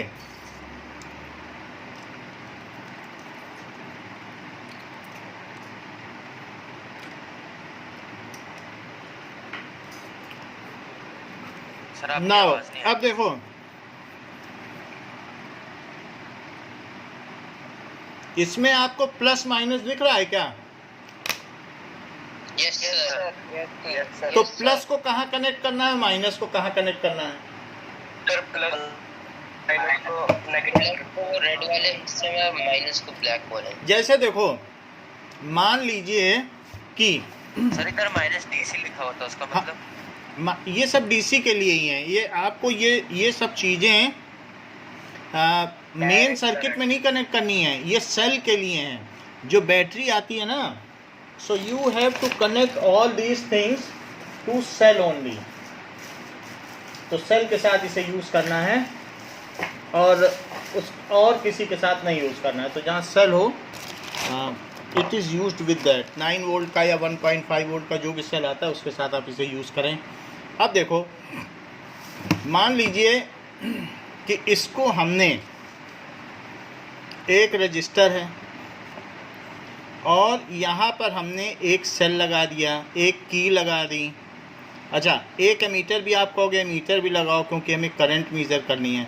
तो एमीटर में ये माइनस है और ये प्लस है। सीजन मुझे ये बता दो कि इस एमीटर में नीचे मैं माइनस लिखूं कि प्लस? माइनस। हाँ, क्योंकि माइनस की तरफ जो जा रहा है वो माइनस है। पानी, गंगा का पानी पहाड़ से बह के यहाँ जाएगा सी में, तो इसलिए प्लस प्लस ये हायर वोल्टेज लो होता जाएगा, लो होते होते सी में गिर जाएगा। तो ये हायर वोल्टेज है, तो प्लस की तरफ प्लस, माइनस की तरफ माइनस। अच्छा, वोल्ट मीटर कहाँ लगाया जाएगा? इसके क्रॉस यहाँ वोल्ट मीटर लगाया जाएगा, ये देखने के लिए अगर ये 6 वोल्ट का है तो इसका मतलब है कि ये जो रजिस्टर है यहाँ पर हर coulomb charge 6 joule energy dissipate कर रहा है। यानी जो भी पोटेंशियल ड्रॉप हो रहा है, आपके जेब में बहुत सारा पोटेंशियल लेके बाज़ार में जाते हो और कहाँ ड्रॉप कर देते हो? किसी चाट की दुकान में ड्रॉप कर देते हो, या कोई और अच्छी आपको कोई रेस्टोरेंट में ड्रॉप कर देते हो। So what ever potential is in your pocket, जो पैसा है it is all dropped at certain attractive shop. तो उसी तरीके से कभी मूवी में ड्रॉप हो जाता है। तो ये जो भी ड्रॉप है, जो सर ने पोटेंशियल दिया है, घर से जो पैसा मिला है, it is all dropped at the register. तो हमें वोल्ट मीटर को कहाँ लगाना चाहिए बताइए? नाउ रजिस्टर के पैरेलल में, so that we can measure potential drop. तो पोटेंशियल ड्रॉप में ये प्लस का एंड है, देख लो ये प्लस है, तो यहाँ पे क्या लिखोगे? प्लस की तरफ क्या लिखोगे? प्लस। और ये कौन सा एंड है बताइए?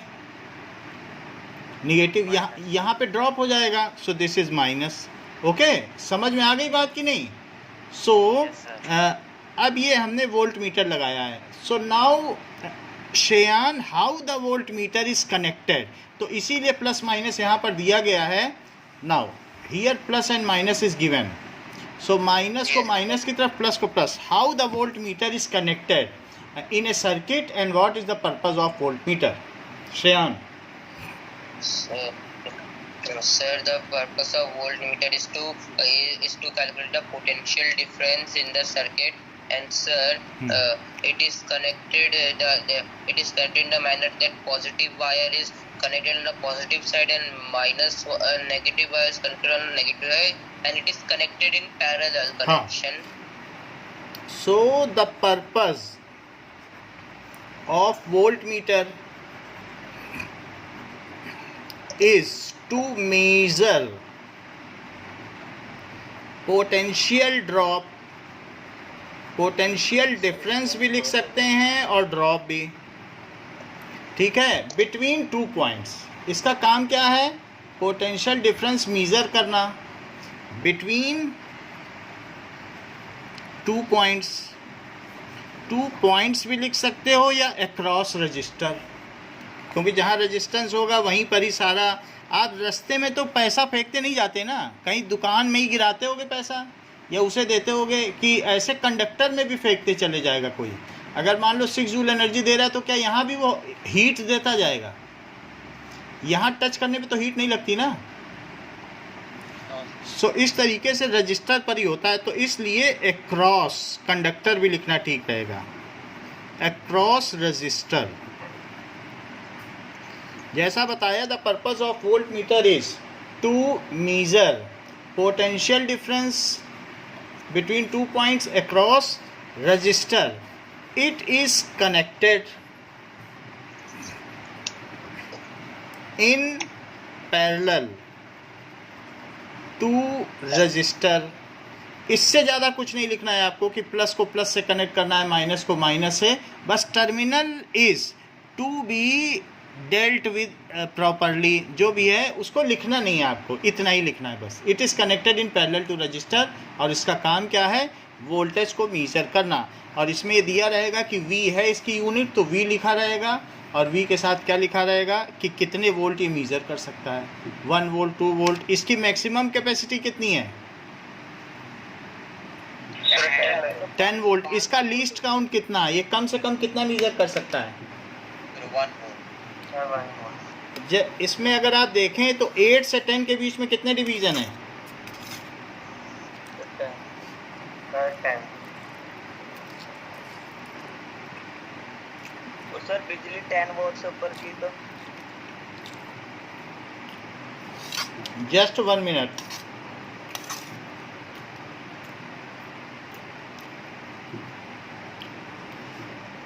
मैंने जो मीटर देखा था उसमें तो 520 चल रही है, 500।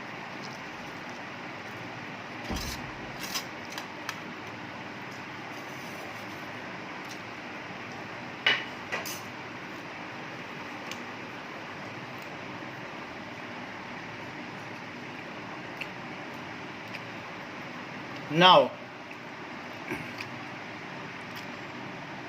इसके एक डिवीजन की क्या वैल्यू होगी? सर 1। देख के बताओ। इसमें 10 डिवीजन की वैल्यू 2 वोल्ट है, तो एक डिवीजन की क्या होगी?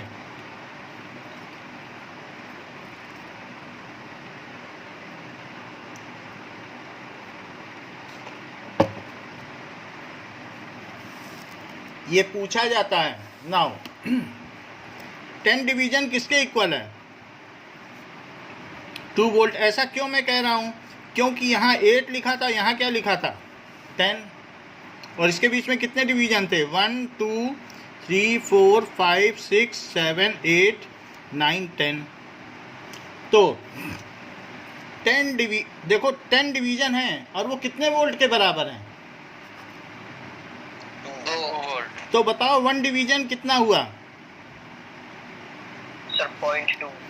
2/10, सो दैट इज 0.2 वोल्ट। तो इस ये जो भी वोल्ट मीटर है इसकी रेंज क्या है? 10 वोल्ट। इसका लीस्ट काउंट क्या है? 0.2 वोल्ट। जैसे कि हमारे पास ये स्केल है, अब इस स्केल में ये देखो, तो अब यहाँ पर आप ये देखिए कि 1 सेंटीमीटर के बीच में कितने डिवीज़न है?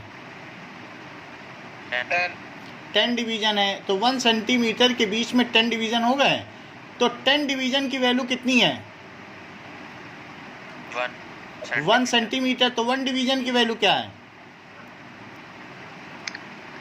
0.1 सेंटीमीटर। बस यही इसका लीस्ट काउंट है। इतना ये 1 mm मीज़र कर सकता है। सो इन द सिमिलर मैनर यहाँ पर हर एक वोल्ट मीटर का आपसे लीस्ट काउंट पूछा जाएगा। आपको फिगर दिए जाते हैं वहाँ जब केस स्टडी पूछी जाएगी, तो आपको ऐसे ही कैलकुलेट करना है जैसे मैंने बताया। अभी देखो, मान लो ये तो मैंने एक चीज़ दिखाई, क्या आपको मैं दूसरा वोल्ट मीटर दिखाऊं तो आप उसका लीस्ट काउंट बता सकते हो? जैसे मैं इसका अनीशा से पूछूं, देखें अनीशा बता पाती हैं क्या? अनीशा इसका बता सकती हो लीस्ट काउंट? और रेंज भी बता देना। पहले तो रेंज बताओ सर 5 वोल्ट। और लीस्ट काउंट बताओ।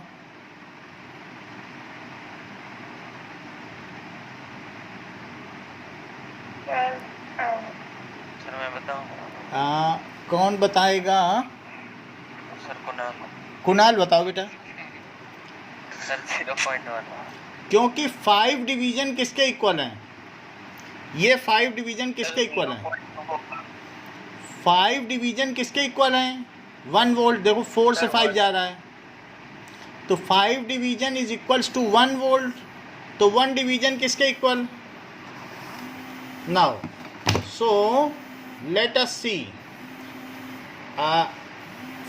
5 division is 1 volt, so 1 division is 1/5, that is 0.2 volt। समझ में आ गई बात? Now yes.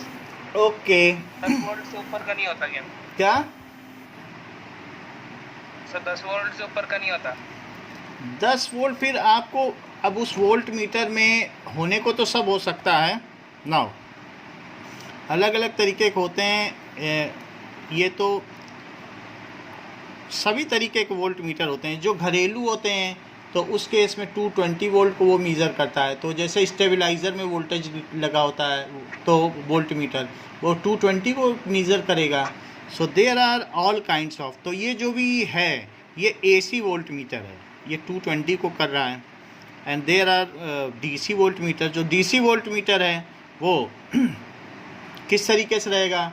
That is measuring up to 10 volt. और ये बहुत चीपर होते हैं, यानी इनका ऐसे बहुत देखो 150 रुपए का है, और बाहर तो 50 रुपए से शुरू हो जाते हैं वोल्ट मीटर। ठीक है, सर एचपी का मतलब क्या होता है? क्या सर एचपी एचपी हम आगे बताएंगे, अभी पावर आएगी तो उसमें बताएंगे। चलो इतनी बात हो गई। सो वी हैव सीन कि वन डिवीजन के बारे में आपने देख लिया, वोल्ट मीटर हो गया। नाउ वी विल, हाँ बोलो। सर एचपी मतलब हॉर्स पावर होता है ना? हॉर्स पावर होता है, तो हम लोग पावर देखेंगे कि 1 HP 746 watt, that is 746 joule per second. तो अभी पावर आएगी तो हम मोटर की पावर देखेंगे, 1 हॉर्स पावर की है, तो ये सब आगे दिया हुआ है, that we will see in detail. ठीक है, ओम्स लॉ देखो।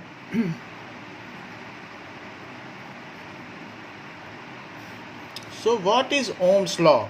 जॉर्ज साइमन ओम ने ये लॉ निकाला था, जो कि स्विट्ज़रलैंड के थे और 8th क्लास के बच्चों को पढ़ाते थे। सो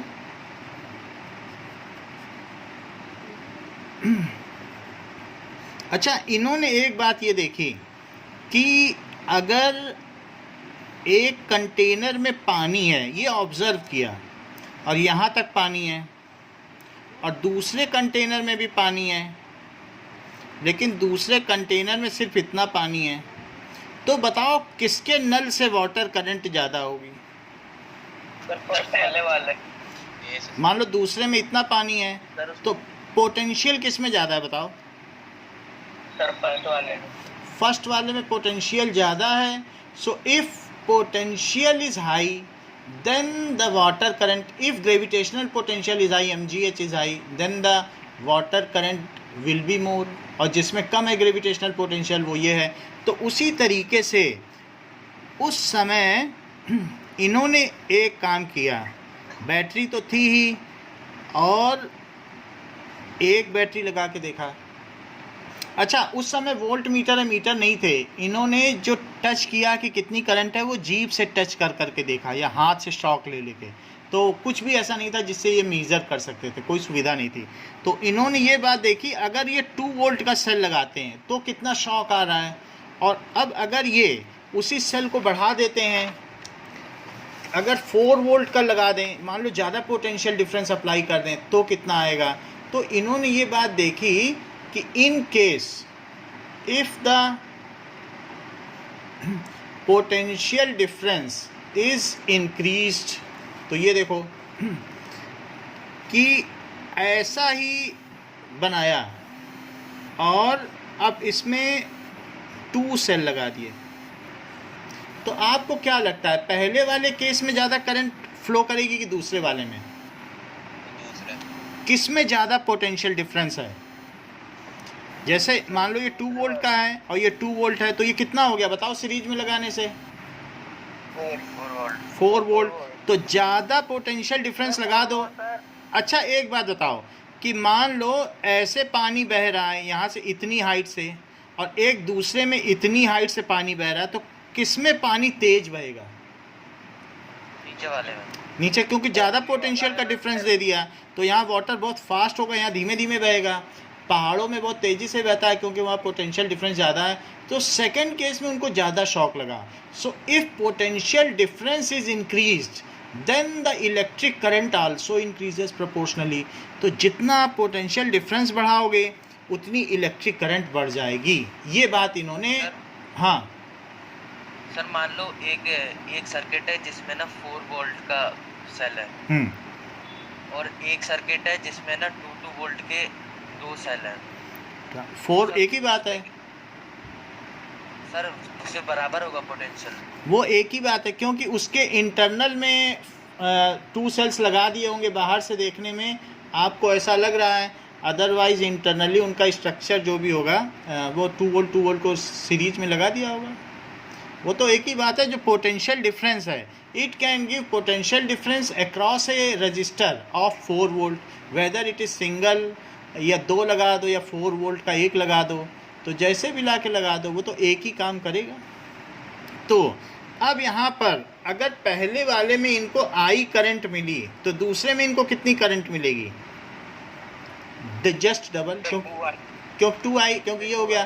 तो ये बात इन्होंने अपने प्रिंसिपल को बताई उस स्कूल के कि if potential difference is increased then the current is also proportionally increase. यानी इन्होंने ये स्टेटमेंट बताया अपने प्रिंसिपल को।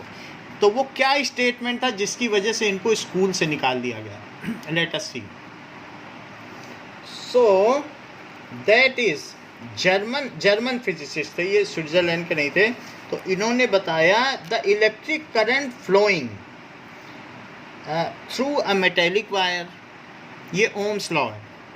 द इलेक्ट्रिक करंट फ्लोइंग, ये लॉ है। इसका मतलब है कि इसका एक भी एक्सेप्शन नहीं आया, तभी इसको अपग्रेडेड एज लॉ कह दिया गया। जैसे न्यूटन्स लॉ ऐसी चीज़ होती जो बिल्कुल जिसका कोई एक्सेप्शन ही ना हो, ये बिल्कुल फॉलो होता है। तो electric current flowing through a metallic wire,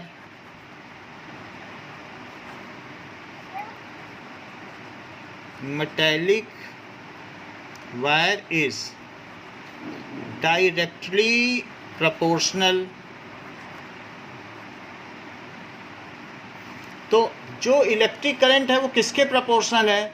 जितना पोटेंशियल डिफरेंस लगाओगे उतनी अच्छी करंट फ्लो करेगी। अब आप 220 वोल्ट के क्रॉस में लगाओगे घर में तो इतनी तेज़ करंट फ्लो करेगी कि उस खिलौने में लाइट बहुत तेज़ जलने लगेगी, और छोटे से घड़ी वाले सेल में लगाओगे तो टिमटिमाती रहेगी। तो करंट तो तभी तेज़ होगी जब पोटेंशियल डिफरेंस ज़्यादा होगा। जैसे हमने आपको वाटर का बताया कि इस केस में पानी ज़्यादा बहेगा, इसमें कम बहेगा। तो ज़्यादा पोटेंशियल लगाओगे तो ज़्यादा वाटर करंट मिलेगी। So electric current flowing through a metallic wire, मान लीजिए जैसे ये है मेटेलिक वायर। अब आप थोड़ा सा पोटेंशियल डिफरेंस लगा दो, यहाँ पर 2 प्लस लगाओ और ये 2 माइनस है। तो यहाँ जो इलेक्ट्रॉन है तो क्या वो विलिंग होगा यहाँ बड़ी तेज़ी से दौड़ने के लिए? और एक दूसरा है जिसमें बहुत पोटेंशियल डिफरेंस लगा दो, बहुत सारा प्लस, और यहाँ क्या लगा दो, बहुत सारा माइनस, इक्विवेलेंट। तो बताओ पहले में तेज़ी से दौड़ेगा कि दूसरे में इलेक्ट्रॉन? दूसरे में नहीं दौड़ेगा, दूसरे में थोड़ा ही पोटेंशियल डिफरेंस है। पहले में बिल्कुल प्लस और माइनस इतने सारे लगा दिए। तो बताओ किसमें तेजी ज़्यादा ड्रिफ्ट वेलोसिटी किसमें पाई जाएगी? पहले वाले में, इसमें फास्ट स्पीड से चलेगा। So electric current flowing through, यहाँ पर जो VA है और ये VB है, so VA is greater than VB। Potential difference यहाँ ज़्यादा लगाया है। ज़्यादा अगर अच्छी बैटरी लगाई है तो ज़्यादा पोटेंशियल डिफरेंस होगा, वीक बैटरी है तो थोड़ा होगा। It is directly proportional to the potential difference, to the potential difference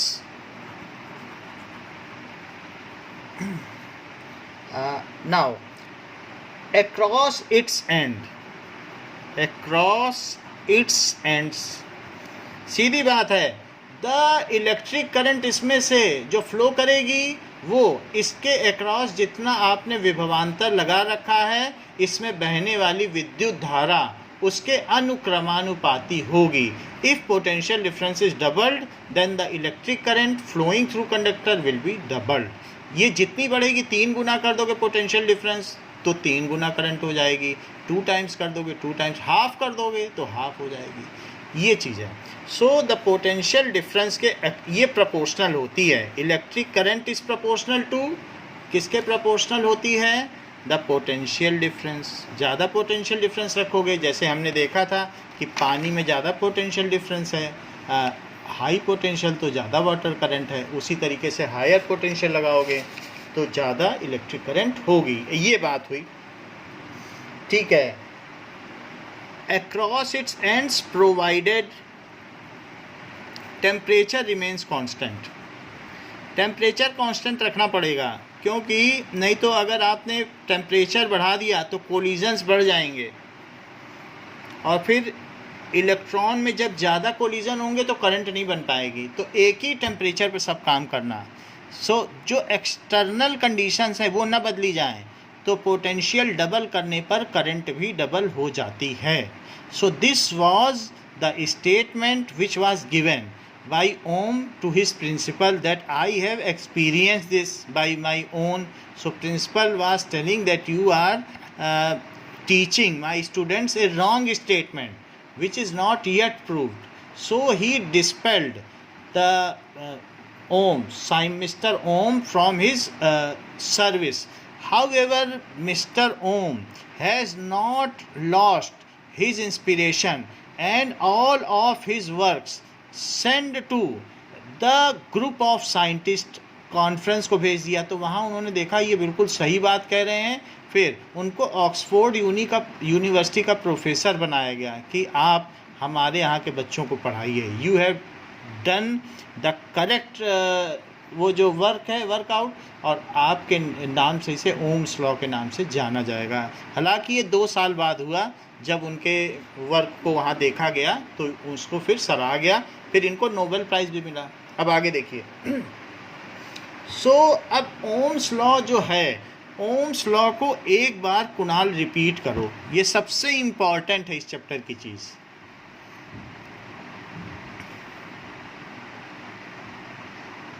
Kunal, am I audible? Yes sir. बोलो बेटा. Sir, the electric current flowing through a wire is directly proportional to the potential difference across its end. हाँ.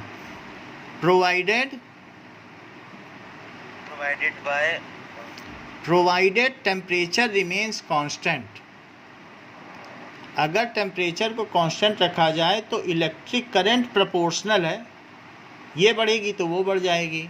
Now Asmit repeat करिए. Sir, electric current flowing through a metallic wire. हाँ, metallic भी आपने नहीं बोला था. Metallic wire sir is directly proportional to the potential difference across its end in which temperature remains constant. Okay. Anisha.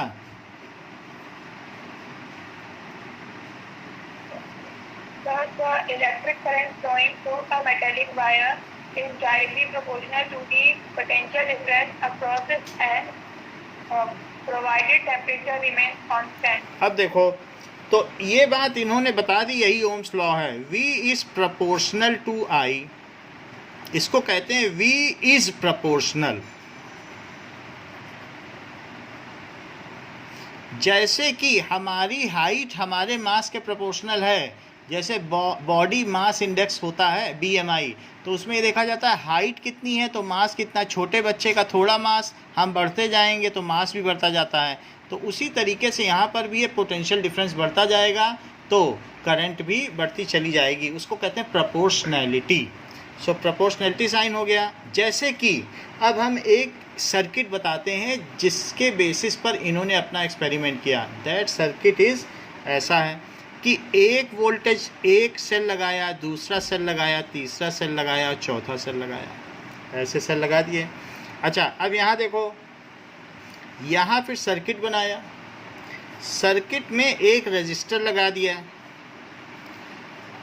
और ये यहाँ एमीटर लगा दिया, यहाँ की लगा दी, और फिर ये एक वायर है. सो ये वायर यहाँ पर ऐसे है, ये बीच में है, और इसमें एक फ्री एंड है, ये फ्री एंड है. तो अब ये देखो, ये ओपन बोलो सर, ये एक ओपन सर्किट है. ये ओपन सर्किट है बिल्कुल. और यहाँ लगा दिया वोल्ट मीटर. पहले ये सब नहीं था, लेकिन हमारे पास अब है तो अब हम वोल्ट मीटर लगाएंगे. इसको भी ख़रीद लाएंगे, इसको भी ख़रीद लाएंगे. 50-50 रुपए के दोनों मिलते हैं, लैब में भी मिल जाएंगे आपको. तो इसलिए आप इसको सरदारपुरा सी लिंक से ख़रीद सकते हैं, तो वहाँ पे मिल जाता है, ये चीपर रेट पे मिल जाता है. तो अब देखो, VGS साइंटिस्ट है तो हम बता सकते हैं. वैसे आप सिंपली ऐसे देखिए, कहीं भी मिल जाता है, लांबा भी मंगा देगा. तो ये V है वोल्ट मीटर, ये एमीटर है. सो दिस इज़, ये प्लस है, तो ये कैसा एंड हुआ बताइए, प्लस और माइनस. फिर ये प्लस प्लस है तो यहाँ कैसे लिखोगे, प्लस की तरफ प्लस और माइनस वाले की तरफ माइनस. ये की है तो के लिख दो, ये रजिस्टर है तो R लिख दो. अच्छा, अब देखो, ये सर्किट बना लेना, 4 घर में सेल लगा लेना। सेल कैसे लगा दोगे? इस तरीके से सेल लगा लेना। तो एक सेल, फिर उसके बाद यहाँ पर इसी से टच करता हुआ दूसरा सेल, फिर ये तीसरा सेल ऐसे लगा देना, और फिर चौथा सेल ये और एक ये फ्री एंड है। और यहाँ से सर्किट ले लेना। सर्किट लेने के बाद एक कोई भी आपके पास एलईडी बल्ब हो या कुछ भी हो, then you can use that bulb. तो एक बल्ब आप लगा लेना, ठीक है। एलईडी बल्ब तो आपको बाज़ार में मिल जाएगा, that you can use. So now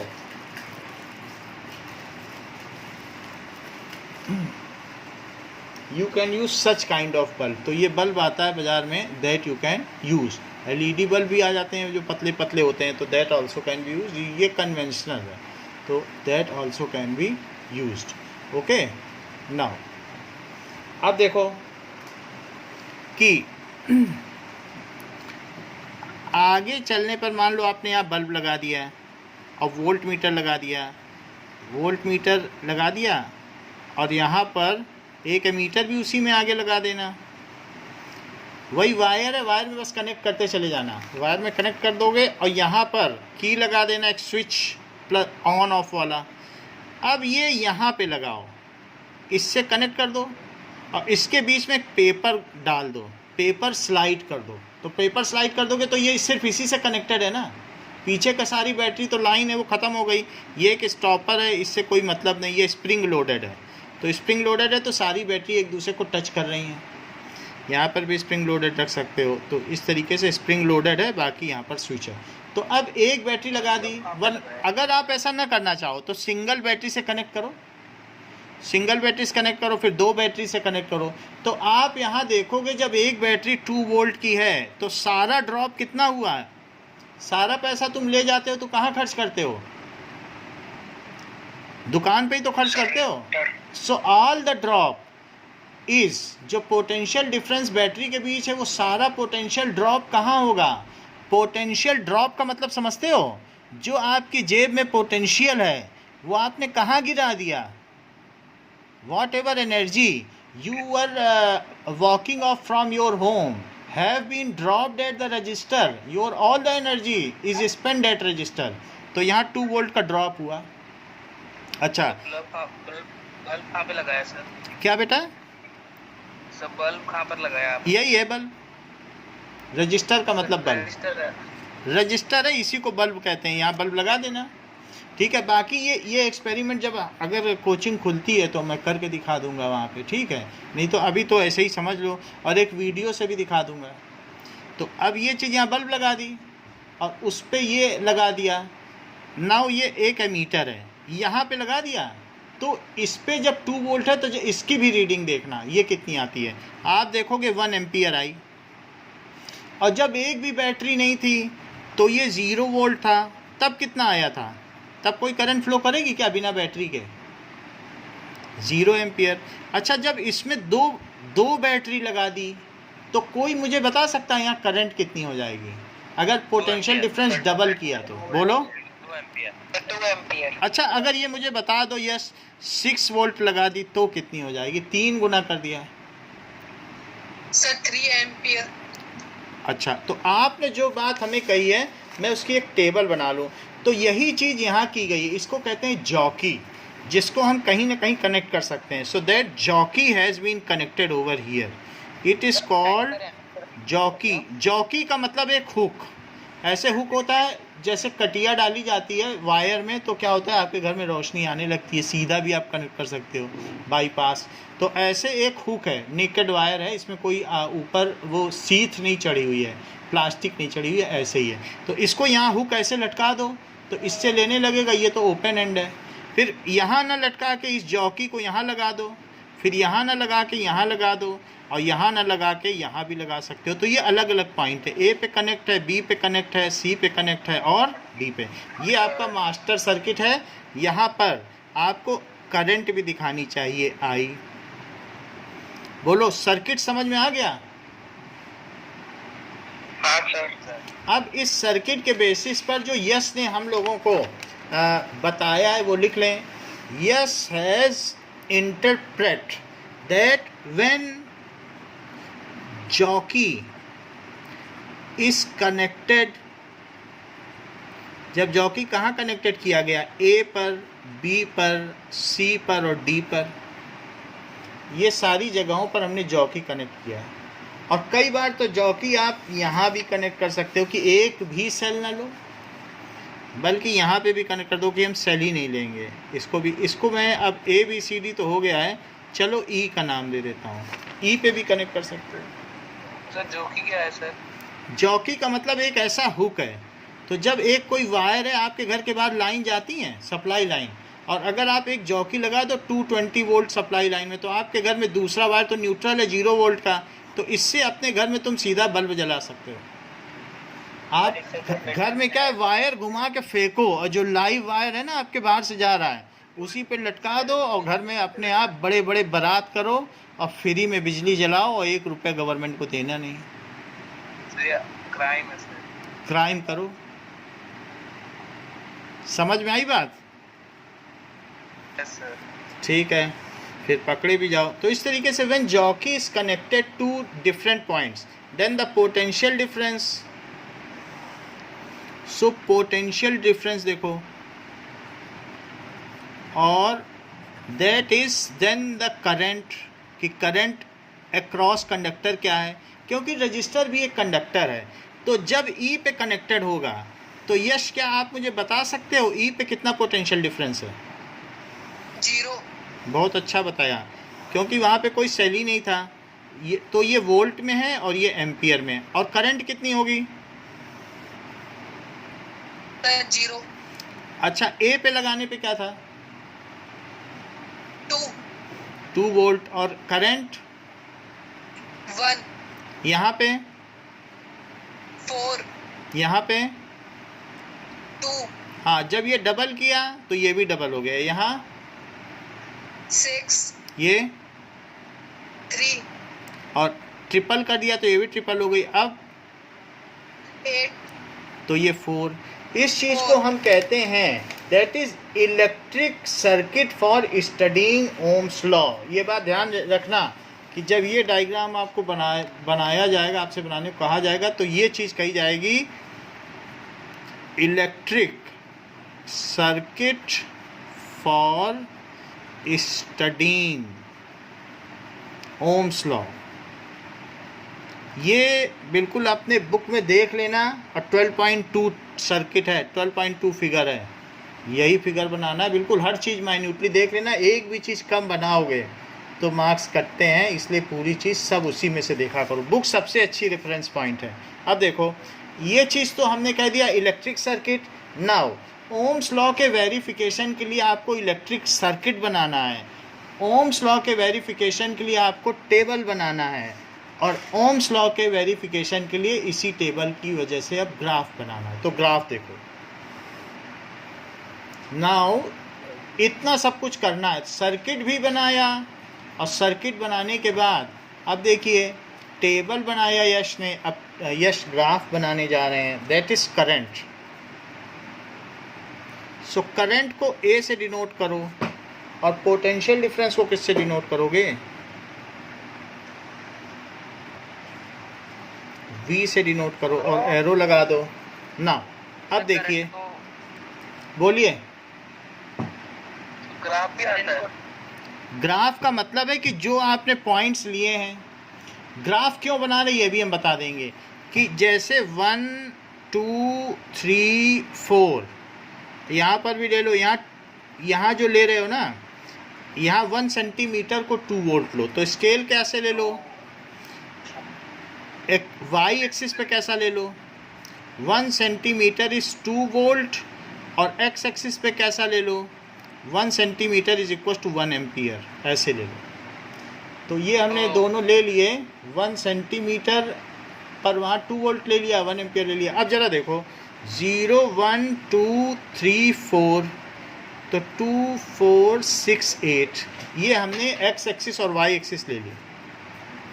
बताओ 0 0 कोऑर्डिनेट कहाँ है? 0 0 है पहला पॉइंट कि नहीं? क्योंकि एक्स एक्सिस 0 एक्स एक्सिस 0 ऐसे पढ़ना 0 0, क्योंकि ये एक्स एक्सिस है तो पहले एक्स एक्सिस का पॉइंट लिखा जाता है, बाद में वाई एक्सिस। तो 0 0 कहाँ है? 0 0 पहले एम्पियर लिखा जाएगा क्योंकि एक्स एक्सिस का पॉइंट पहले लिया जाएगा। हमेशा करंट नीचे ही बनाना जब भी इसका वेरिफिकेशन करना। तो 0 0 ये हुआ। अच्छा, दूसरा पॉइंट क्या है यश? 0 कितना? 0 नहीं, 0 0 तो एक पॉइंट हो गया। अब नेक्स्ट पॉइंट क्या है जब ए पे कनेक्ट किया? 2 1। हाँ, यहाँ गलती कर दी बेटा, क्योंकि आप वाई एक्सिस का पॉइंट पहले बोल रहे हो, वाई का नहीं बोलना है। एक्स वाई होता है कोऑर्डिनेट, 9th का याद करो कि वाई एक्स होता है। एक्स एक्सिस पे किसको दिखाया है?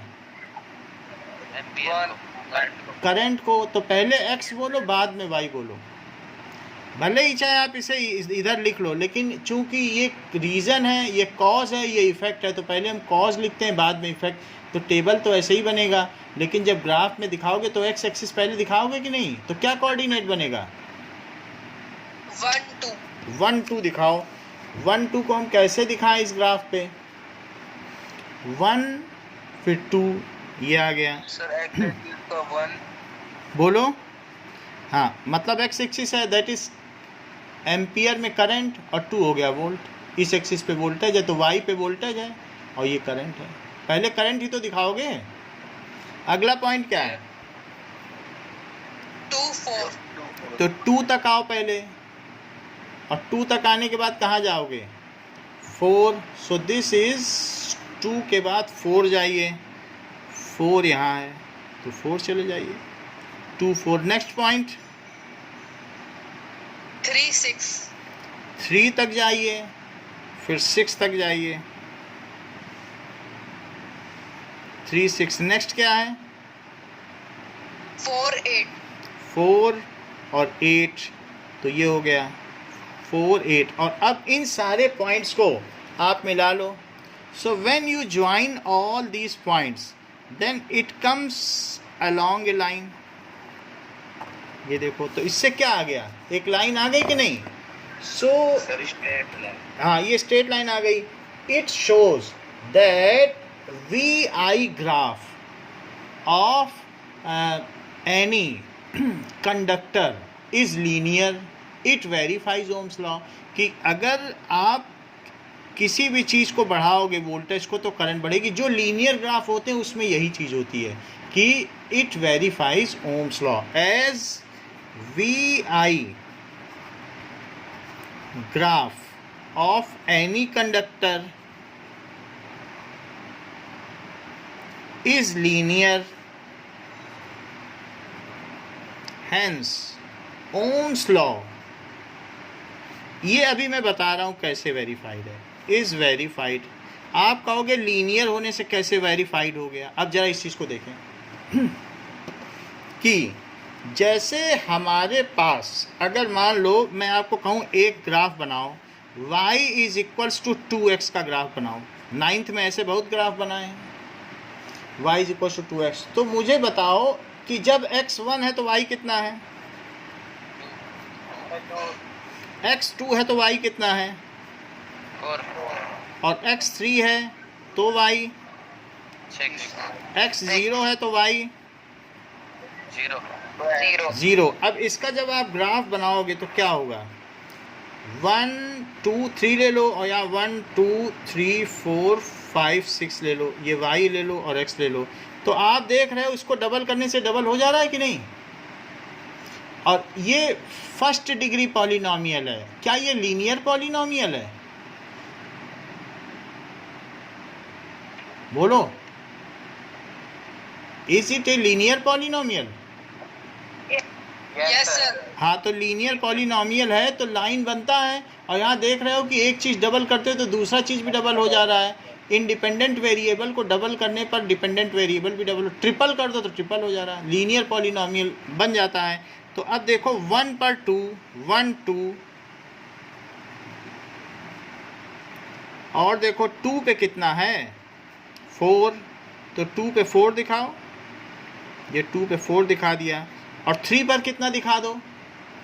3 पर दिखा दीजिए, 6 दिखा दीजिए 3 पर, तो यहाँ 6 दिखा दीजिए और फिर इसको मिला दीजिए ये, तो इट इज़ नाउ 1 2 2 4 और 3 6। सो इट, जब भी लीनियर पॉलिनॉमियल होगा तो इसमें चीज़ें क्या होंगी, आप इसको डबल कर दो तो वो कह दे कि सेब का दाम जो है वो संतरे के दाम का डबल है। अब संतरे का जो भी दाम होगा सेब का दाम उसका डबल है। So price of Apple is double of price of orange. अब ऑरेंज कहीं पर मान लो 30 रुपये का मिल रहा है तो सेब का दाम सीधा 60 रुपये हो गया, लेकिन जितने का भी मिलेगा ऑरेंज जितने का भी होगा उसका डबल होगा। तो है ना प्रोपोर्शनलिटी कि इसी पर बेस्ड है कि जितना ये होगा उसके प्रोपोर्शनल है, और ये एक प्रोपोर्शनलिटी कांस्टेंट है। What does it mean by proportionality constant कि y बाई एक्स क्या है बताओ, क्या ये 2 है? बताइए। Yes. Is the ratio between y and x is always constant? इसके हिसाब से Yes, sir. Is the ratio, यहाँ पर भी हमने क्या कह दिया कि हमारे पास v किसके प्रोपोर्शनल है। देखो v किसके प्रोपोर्शनल है, i, और v इज इक्वल्स टू क्या है, आई आर, जहाँ पर r क्या है, प्रोपोर्शनलिटी कांस्टेंट। r क्या है, प्रोपोर्शनैलिटी कांस्टेंट। ये क्या चीज़ होती है, जैसे कई बार आपसे कहा जाता है कि मान लो किसी ट्रायंगल में 3 एंगल हैं और इनके बीच का रेशो 1:2:3 है, यानी एंगल ए एंगल बी और एंगल सी का रेशो क्या है 1:2:3। तो क्या आप ये मान नहीं लेते कि angle A is x, angle B is 2x और एंगल सी को क्या मान लेते हो बताओ। 3x. So let angle A is x, angle B आपको पता नहीं होता है, लेकिन ये जो आपने x मान लिया है वो प्रोपोर्शनलिटी कांस्टेंट हो जाता है। फिर आप सबका सम कर देते हो, x + 2x + 3x is equal to 180 degree angle sum property से, तो 6x कितना आ जाता है, तो x 30 डिग्री आ गया, तो ये 30, ये 60 और ये 90। तो ये जो x है आपको रेशो पता था, लेकिन प्रोपोर्शनलिटी कांस्टेंट तो लेना पड़ेगा। उसी तरीके से इसमें भी जो r है वो क्या है बताइए, प्रोपोर्शनलिटी कांस्टेंट। अब जरा देखो, so v is equals to what, v is equals to IR, where R is proportionality constant. It is called, ये क्या कहलाएगा, resistance of conductor।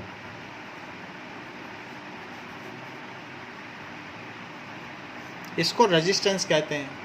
तो ये रेजिस्टेंस ऑफ कंडक्टर है जो कि कांस्टेंट है। सो V बाई आई क्या हो गया, R, V by I that is equals to R। अब जरा देखें, सो ये कांस्टेंट रहेगा। मेरा कहने का मतलब है कि ये बताओ कि ये पहला केस है और ये दूसरा केस है, तो दोनों केसेस में पहले में पानी इतना है, दूसरे में इतना है, और ये जो नल की टोटी है जिसमें से पानी आ रहा है, तो क्या पानी कम ज़्यादा करने पे टोटी बदल जाएगी, which is the restriction of water, क्या वो बदल जाता है क्या? नहीं सर। हाँ सर। सो इसलिए ये जो कितना पानी आने दे रहा है तो इट इज़ ऑलवेज कांस्टेंट। तो V बदल गया, V देखो इतना है, और उसकी वजह से इसमें बहने वाला पानी I बदल गया, V कम हो गया, I कम हो गया। लेकिन क्या टोटी में कुछ फर्क पड़ा?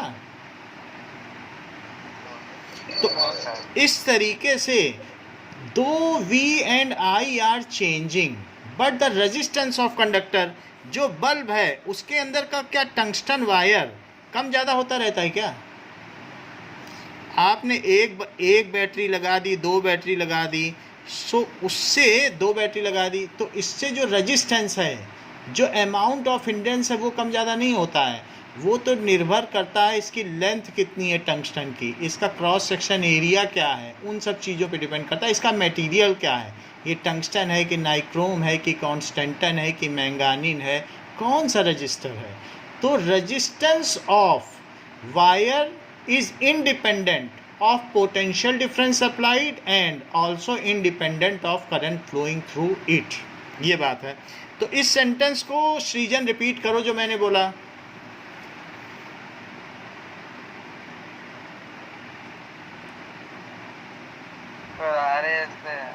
बोलिए।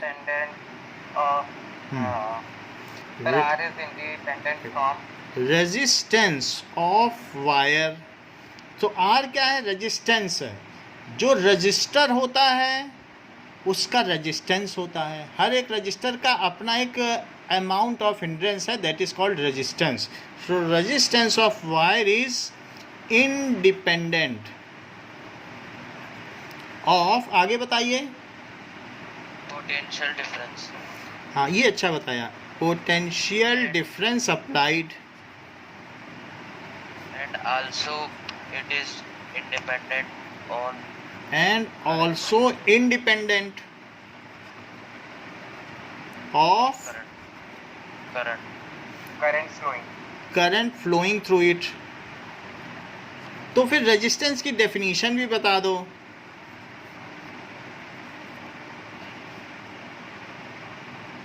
Sir it is a property of conductor with register current. अरे रजिस्टर की नहीं पूछ रहे हैं, रेजिस्टेंस की पूछ रहे हैं। अलग हो गया ना। अब वो रजिस्टर की बता रहे हो, आपकी रजिस्टर क्या होता है। अब तो रेजिस्टेंस आ गया ना, रजिस्टर का रेजिस्टेंस होता है।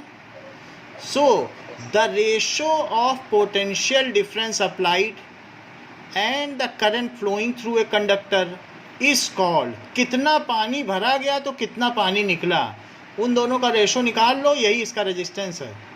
यानी कि आप जब भी क्या करना, दोनों की रीडिंग ले लेना, इसकी रीडिंग से इसकी रीडिंग डिवाइड कर देना V/I, आपको इसका रेजिस्टेंस पता चल जाएगा। जब ये पता चलना है कि इसका रेजिस्टेंस क्या है, जैसे इसका रेजिस्टेंस 10 ओम है, तो कैसे आया होगा, वोल्ट अपॉन एम्पियर। ये वोल्टेज में है, ये अपॉन एम्पियर, इसी को तो ओम कहते हैं।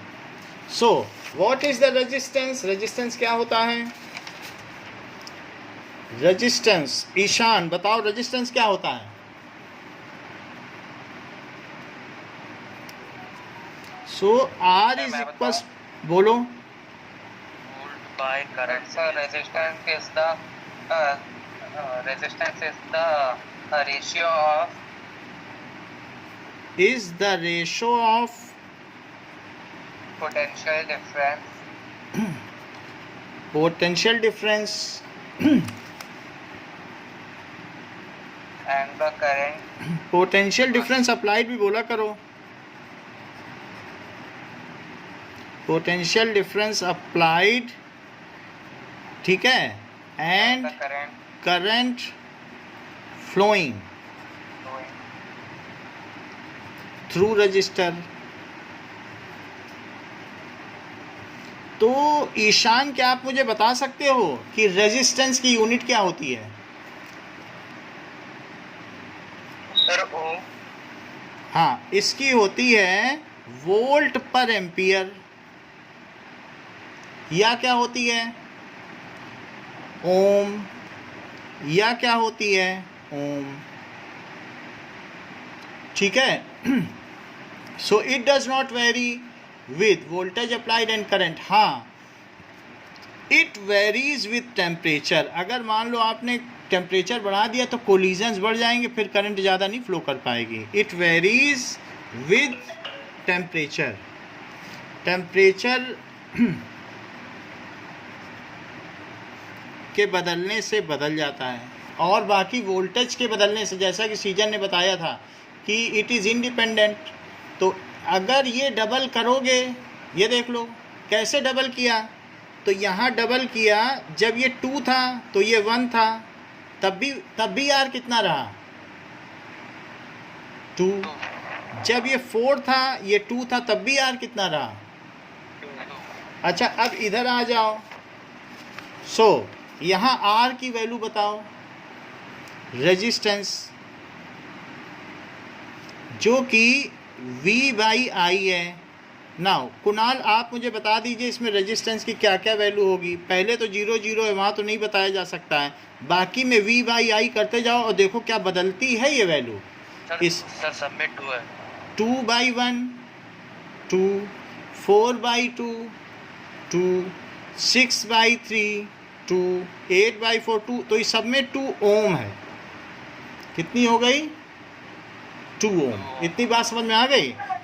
सो for today only this much is there. In next class we will explore resistance. Thank you. Thank you, sir.